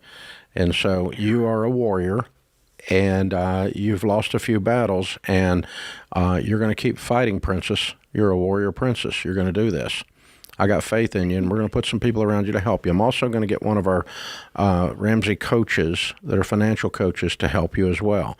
But your deal is, don't worry about the debt. We do need to worry about the $1,000 on the car. We got to get that straightened out, and I'm going to help you with that, okay? We're going to get the coaches to help you work that out, and we're going to get you with a church and see if maybe they'll catch your car up, okay? And help you get in an apartment and bring some people around you to love you well. And so we're going to put some community around you, and we're going to put a coach in your corner. We're going to pay for all of it. It doesn't cost you a thing, okay? And then, because you've got to get a full-time gig going for your long-term future. Yeah, I know it's hard. I know it's hard to see that right now, but you've got to have some money, and DoorDash doesn't cut it. And you got to get it, and that'll get you out of the shelter and get you into an apartment, get the car caught up. See, if you were in an apartment with food on the table and the lights and the water were paid and the car was current and you had a schedule set up for your son, you would have a real life. Agreed? Agreed. Only then do we worry about this debt. First, we take care of you and the boy. Yeah, it's like I said, it's been a catch-22 for quite a bit.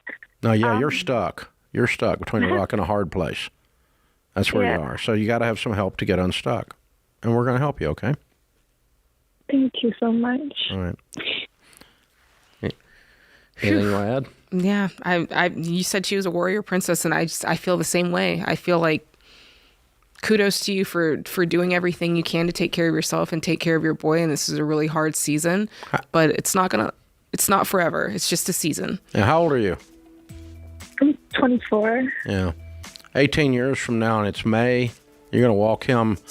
You're going to be standing there when he walks down and gets his high school diploma and is getting ready to head off to college, and you're paying for it, and you're going to be smiling. That's the picture you're working towards, okay? Hopefully, amen. No, it's not hopefully. You're going to do it. You'll do it. We're going to show you how. Hold on. Guys, set her up with a good church. Get a couple of guys' church department to hold her hand and hook her up with one of our coaches down there. They can help with that as well. This is The Ramsey Show.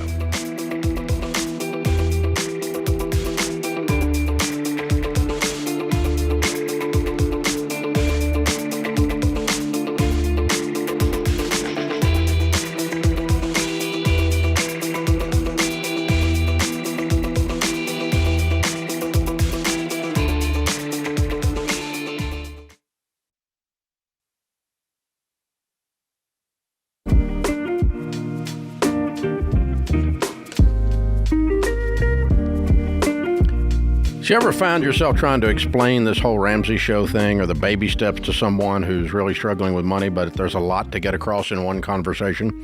Well, we put together something to help you. It's called the Ramsey 101 Playlist. Free, easy to share playlist. Covers all the basics for somebody who's just brand new with Ramsey. What are the baby steps? How to pay off debt with the debt snowball. How to build an emergency fund. And a lot more. There's clips on all this. So click the link at the top of the show notes to open the Ramsey 101 playlist on YouTube. Text it, DM it, send it in a group chat. Just say, hey, thought this might help. If you're listening on radio, we've got the playlist featured at the top of our YouTube channel. So think of one person in your life and remember that one share could change everything for them. And by the way, if you send that, don't send it with a condemnation message. That's right. You no need shaming. this. This is for you. No shaming. You are broke. You should listen to this. That's not what we're talking about. It's like, this helped me. That's right. Maybe you would be interested. That's right. That's all you say. So talk about your experience, not how dumb they are. That never works. That's right. Buying or selling a home is a big deal, and between clickbait headlines and confusing data, it's tough to know what's actually going on in the housing market. And we're here to make the latest trends easy to understand. By the way, home prices went up just a little bit last month. Now the median home price in America is $430,000. And there's more homes on the market right now. Nearly 1 million, the highest since 2019. Got a lot of inventory.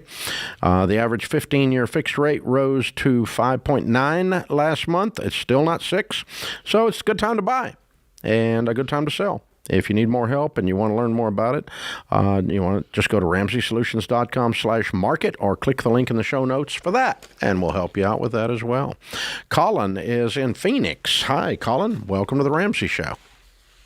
Hi, Dave. Hi, Jade. How you guys doing? Doing great. Better than we deserve. What's up in your world? I'm doing all right. I'm about to move across the country, so, it could be better. It's always stressful. But I got a quick question for you guys. Should my girlfriend take out student loans for grad school? Because it seems like it would be a simpler transaction than dealing with her parents. No is the answer to the first question. What does it mean to deal with her parents, like borrow the money from her parents? So that's where it gets dicey. Generally speaking, I'm going to say no. I'm full with you guys, and my parents have always been in a position to help cash flow school for me, and that's what happened for my undergrad, and they're going to be doing that for me for my grad school as well. So, I'm obviously thankful for that. And my girlfriend was told to take out student loans for her undergrad, and that's a financial burden now. And this was before she effectively discovered you guys. Got it. She'd heard of you guys, and when she grew up, it wasn't as big of a thing. And then I came into her life, and now we're kind of doing this. And I was like, you need to save some money while we're not having to pay student loans. And now that they're coming, she's paying really aggressively, like over 2 times the amount that is minimum. How much does she have? She has, it's just hit 19. She just paid off the smallest And one. how much does grad school cost? So grad school is going to cost us less than undergrad overall. There's not an us. You're not married. It costs her. Right. That's true. Okay. It does cost her. What will it cost her? I'm going to say it's going to cost $75. What in the world is she studying? So it's interesting. We're both studying in the same field, just different emphasis. Okay. I'm going into stage automation, and she's doing costume design. You don't need a graduate degree in costume design. So it's at North Carolina School of the Arts. Is it a private school? Where are you guys getting these degrees? It's not a private school, but it's not federally funded. It's state funded. All right. Yeah, it's too expensive. So part of the conversation, let's back it up, because I gave you a quick no about the student loans, but I want to kind of talk about the things that should inform the decision going forward, because it sounds like, to your point, it sounds like her parents obviously did not plan to pay for undergrad or grad. And so she's got to look at what her options are. And the number one thing that's going to impact the school that she chooses is the price of the school. Right? Because she doesn't have any money. So she's got to choose it. Let's put the design thing aside for a second, costume design aside just for a second.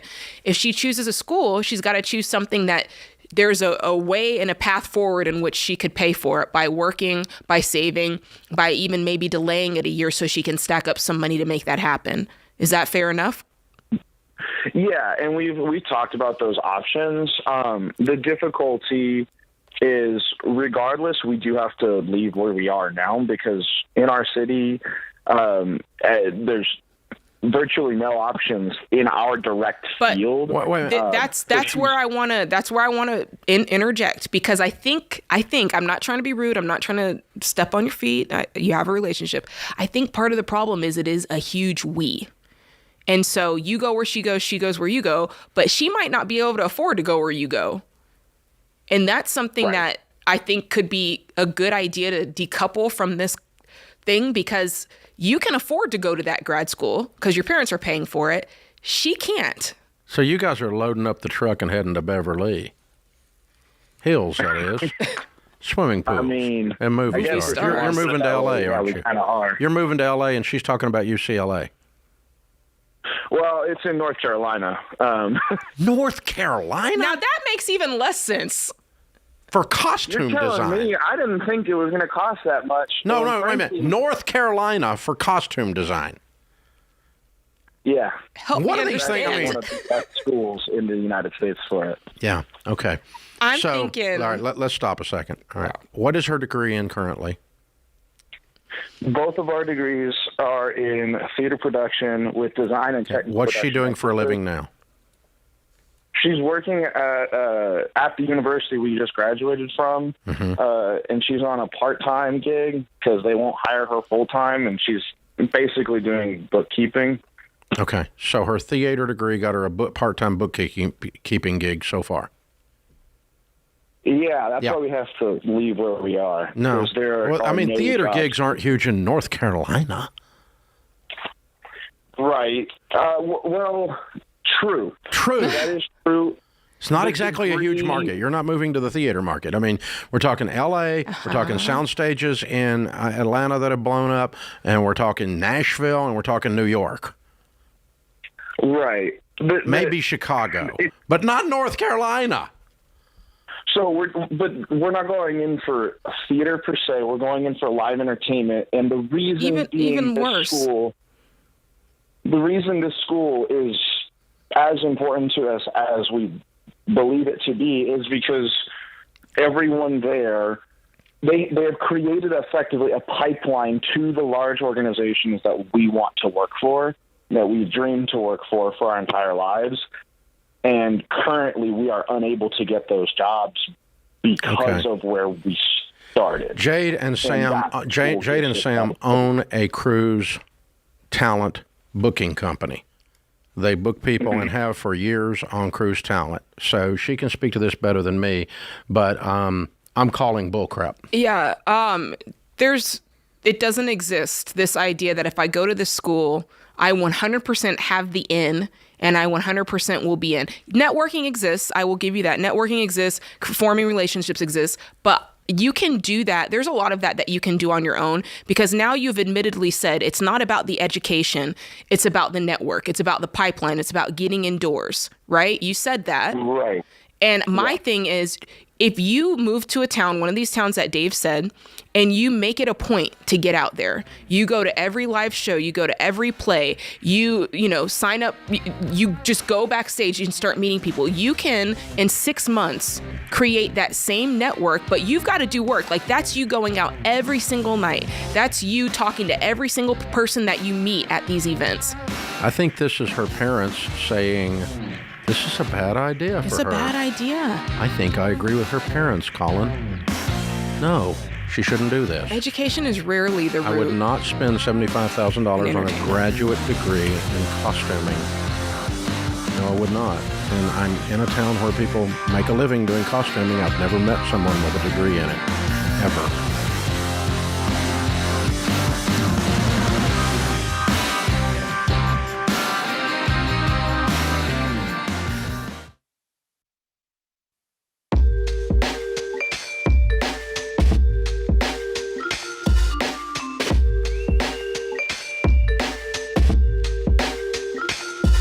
By the way, Jade and I love North Carolina.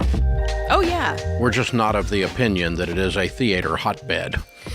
So it's not. Okay, just clarifying for all you people that are getting ready to send hate mail and do a full Reddit page on Dave Ramsey hates North Carolina, because he doesn't. I actually love North Carolina. My state, Tennessee, used to be part of it before 1794. So there you go. And but yeah, it's part of my soul. I love North Carolina, but it's not a theater hotbed, and neither is Chattanooga, Tennessee, and neither is Louisville, Kentucky. So you can just put this on a long list of places that are not a theater hotbed. And so nothing wrong with that. It's just not there. Sorry. And just to be very, very clear, when tackling debt or building wealth, people can often forget about one important step to reaching those goals, and that's insurance. If you've got the right coverage, that's playing good defense while you're playing offense. If you got the wrong coverage, they're taking your money. Don't let them take your money. Make sure you got the right coverage. Take our free, did I mention it's free, coverage checkup. It's a free online resource that creates a personalized insurance action plan and makes you know exactly for your situation what you need to do, what you need to get rid of, and what you need to get more of. Is it free? It's free. The whole thing's free. Good point, Jade. RamseySolutions.com/checkup. That's how you get the coverage checkup, or click the link in the description if you're listening on a podcast or YouTube or something like that. Oliver's in San Diego. Hey, Oliver, how are you? I'm doing great. Thanks for taking my call. Sure. What's up? So I've been a long-time listener. I even took the FP University class 5 years ago, but I wanted to get your thoughts on taking advantage of and I know you're anti-credit card, but there's a card that accepts mortgage payments and daycare payments for bills you have to pay anyway. Mm-hmm. You pay it straight through your checking account, and then they give you the 3,000-4,000 points, and then you can use it, cash it out, use it for a trip, or even use it for your mortgage to pay it off faster. So it gives you 3,000 points. Well, depending on what your mortgage payment is. Yeah, what are the points to? The points you can cash out for money?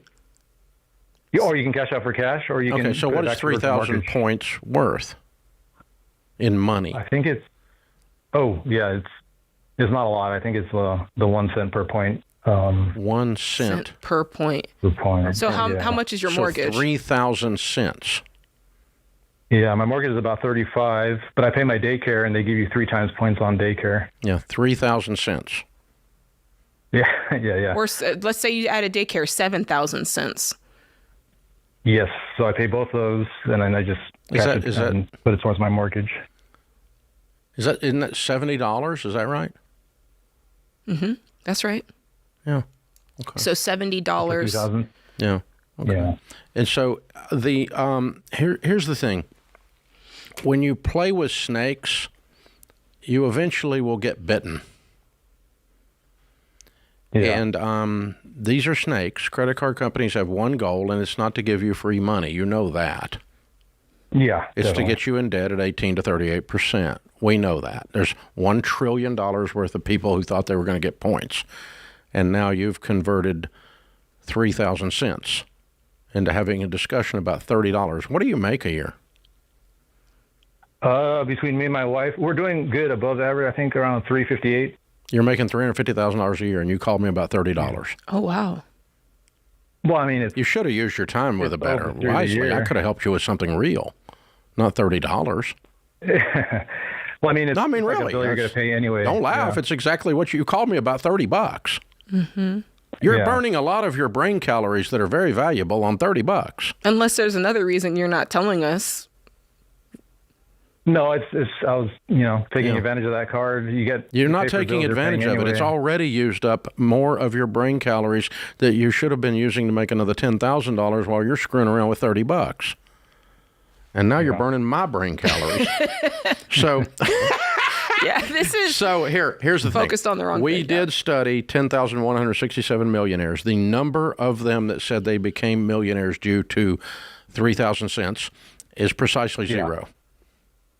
The number of them that became millionaires because of their airline miles, because they manipulated a credit card company and got money out of them and used some system to their advantage that was designed to screw them, and they used that to become a millionaire, is precisely zero. So the answer, Oliver, as you knew before you called, because you went through Financial Peace University, and I spent an entire hour trashing the whole idea, and you already knew that.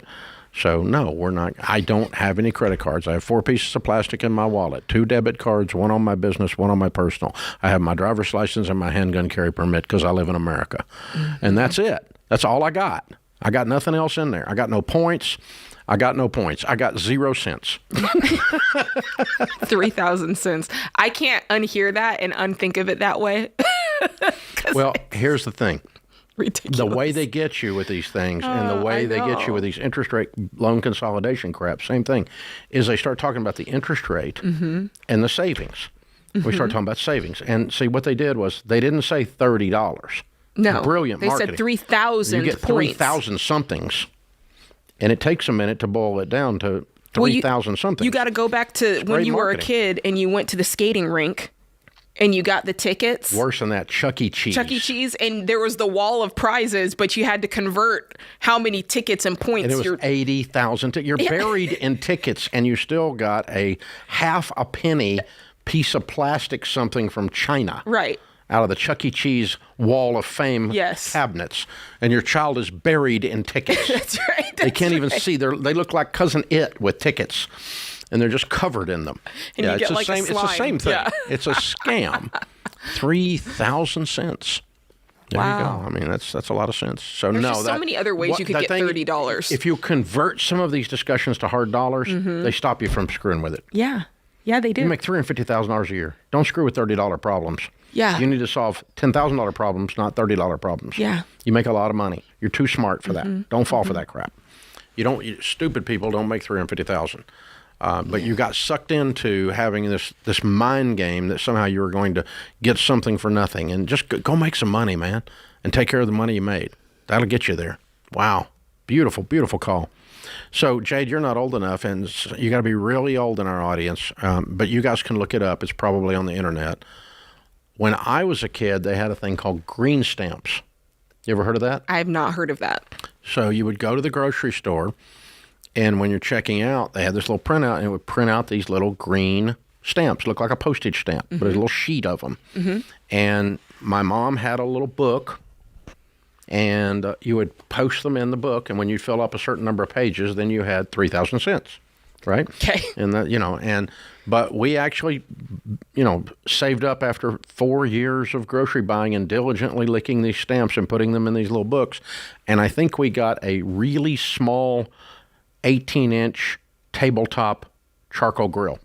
Look at that. That today would cost probably, I don't know, $28. Yeah. $28 or something at the sporting goods store, right? At Sports Academy, right? You get the little tabletop one for camping. It's the cheapest one in there.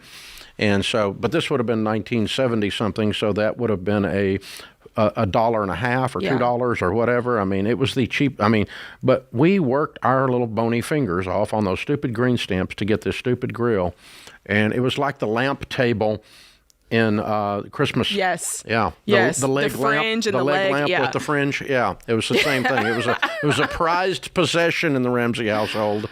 Oh, that we had this grill that we had licked our way into.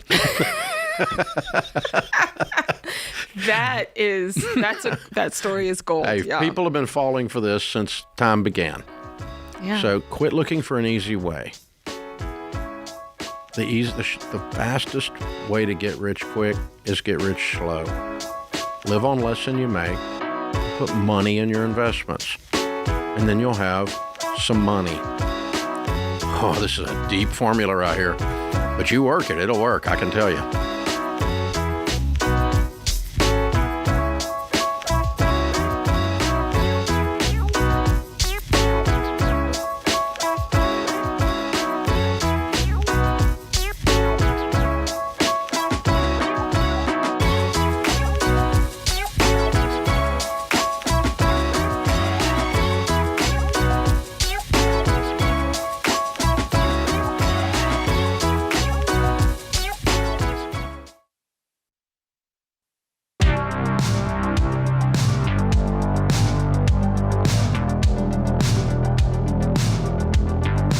Our scripture of the day, Luke 16:10. Whoever can be trusted with very little can also be trusted with much. And whoever is dishonest with very little will also be dishonest with much. Milton Friedman said, only the government can take perfectly good paper, cover it with perfectly good ink, and make the combination worthless. Wow. Wow. That's great. All right. Nick is with us in St. Louis. Hi, Nick. How are you? Good. How are you guys? Better than we deserve. What's up? So my question is, can or is it a good idea to have my boss co-sign for a house for me? Wow. Ooh. How long have you been listening to this show, Nick? Like 3 months. Okay. What are your thoughts on the matter? I mean, I trust him. I just don't know. There's a lot that goes into it. So, I mean, do you guys want the full details? There's strings attached, is what I could say. Well, what are the strings? So this is his friend's house currently. They are moving. So he wants somebody, and he currently rents their garage because he loves exotic vehicles. And he's got lifts and all kinds of stuff in their garage. So he rents their space in the garage. So he wants to do that with us. So he wants to pay, when we did the numbers, it'd be about half the mortgage to rent our garage space so he can put his vehicles in there. But we know that we can't get that big of a loan, so he would have to co-sign for us. Mm-hmm. Okay. How long you worked there, hon? A little over a year. But I've known him for about 3 years. And you're 25? I am 23. Oh, okay. You've been looking at houses a lot. Y'all really, really want a house bad, don't you? Well, I'm in one now. You own a home with now? my fiance. Yes. You and your fiance own a home? Yes. Together? Yes. When I know. When are you getting married? I know. Next November. Okay. So let's play this out. So you explained what the perfect world situation is. Let me just throw out some ideas. What would happen? Let's say he co-signs with you. You guys do this deal. He pays half the mortgage. What happens if he decides he doesn't want to pay anymore?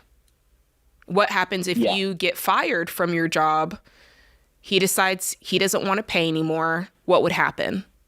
Because you said that you can't afford it on your own. Yeah, I mean, we would have to pretty much sell it. Mm-hmm. Yeah. And what happens immediately? And is it worth that?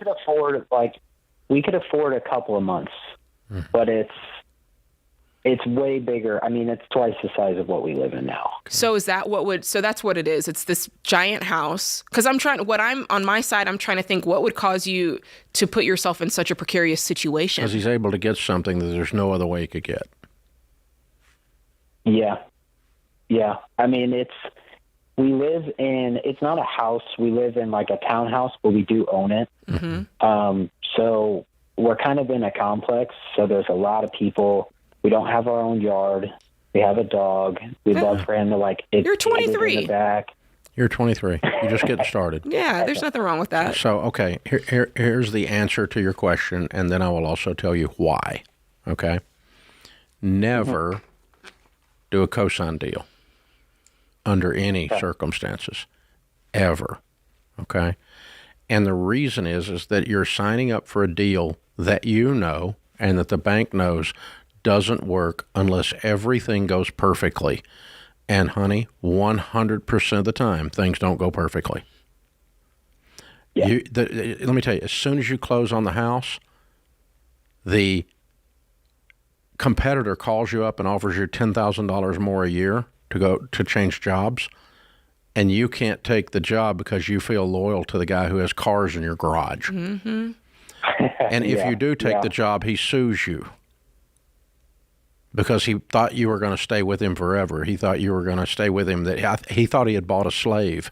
He didn't think he did co-signing. So never do a co-sign deal. There's not a single circumstance on the planet that this is a good idea, and yours is particularly bad because there's about 9 million things that can go wrong and only one that can go right. The probability of this being a good idea 10 years from now is very close to zero. You're going to get screwed. You're going to be stressed. You're going to make wrong decisions for the wrong reasons because you painted yourself into a corner and you're going to get paint on your feet. Please don't do this deal. He's trying to be helpful. He's not a bad guy. He's trying to be helpful, and you're trying to do a nice thing for your fiancée, soon-to-be wife, and you, with good reason, want a nice place. I don't blame you for any of that, but you're trying to do a good thing a bad way, and it's going to bite you in the butt. Does any of that make sense? Yeah, no, it makes perfect sense. We've been contemplating it. It sounded great on paper, but there were so many things that could go wrong so quickly. The likelihood of you still working there 10 years from today, on average, is zero. Period. For no reason at all, other than you get a better job, he goes broke, he gets mad and fires you, whatever. I mean, it just doesn't. The number of people that stay on a job 10 years, we celebrate 10-year Ramsey anniversaries, people that have been here 10 years. Mm-hmm. And, you know, the number of people that are here 3 years or 4 years or 5 years or 6 years, there's a lot of them. But the number of people here 10 years, not that much. The number of people here 20 years, almost none. Mm-hmm.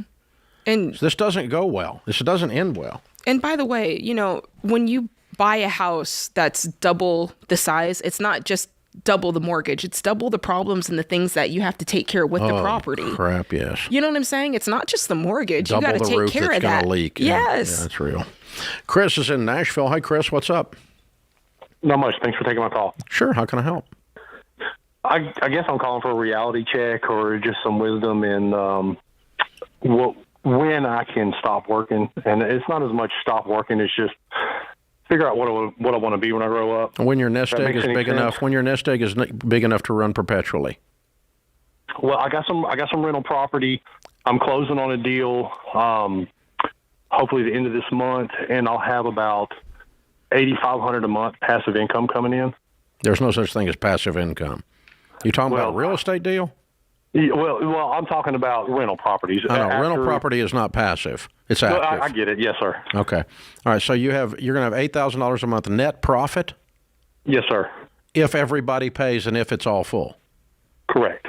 So in the real world, you probably got $6,000. Well, because it's never all full, and not everybody always pays. Correct. Okay. I got a bunch of rental property, okay? I mean, I know what this works, all right? So you got about $6,000 you can count on there. And what's it take for you to live, dude? I got no bills, no mortgage, what's no it take for you to live? That's what I'm trying to figure out. Well, run a budget. Yeah, I mean, how do you, it's also like, even if I don't quit what I'm doing, like I just want to take a year off. Am I selfish for that? Is that insane? It might be. Mathematically, it might be impossible. Yeah, if you need $16,000 a month to live and you're going to try to do it on $6,000 because you want to take a year off, well, get me some cheese with this wine. Yeah, no, sir. No, my expenses are nothing. Okay. I mean, literally. Are you single? Yeah. No, married, 2 kids. All right. So what does it take to operate your house? Can you do that on $6,000? If you can, then you're okay. If you can't, then you're not. You need to run a budget. Got it. You and your wife need to sit down and go, this is the price we're going to pay. We're used to spending $10,000 because we go on all these trips and stuff. This year we're going to take off and we're going to live on $6,000 and we're not going to go on the trips or whatever it is. I don't care. But deal with your own reality. That's right. That's right. Pull up your actual numbers. And don't count on 100% occupancy and 100% of the tenants paying. That's an illusion. And it ain't passive. Ever. Passive with a tenant, you got no tenant. That puts this hour of the Ramsey Show in the books. We'll be back with you before you know it. In the meantime, remember, there's ultimately only one way to financial peace, and that's to walk daily with the Prince of Peace, Christ Jesus.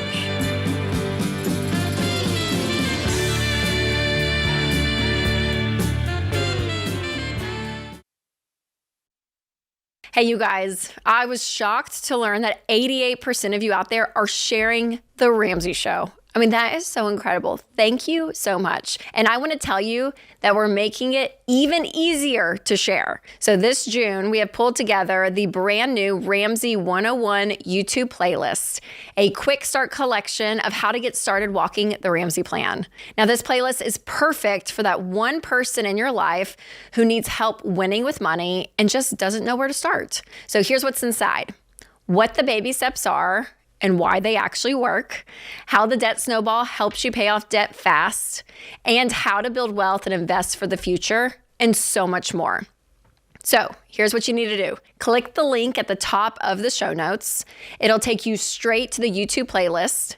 Copy it, text it, send it in a group chat. Just say, hey, I thought this might help. Because one playlist shared at the right time could be the turning point.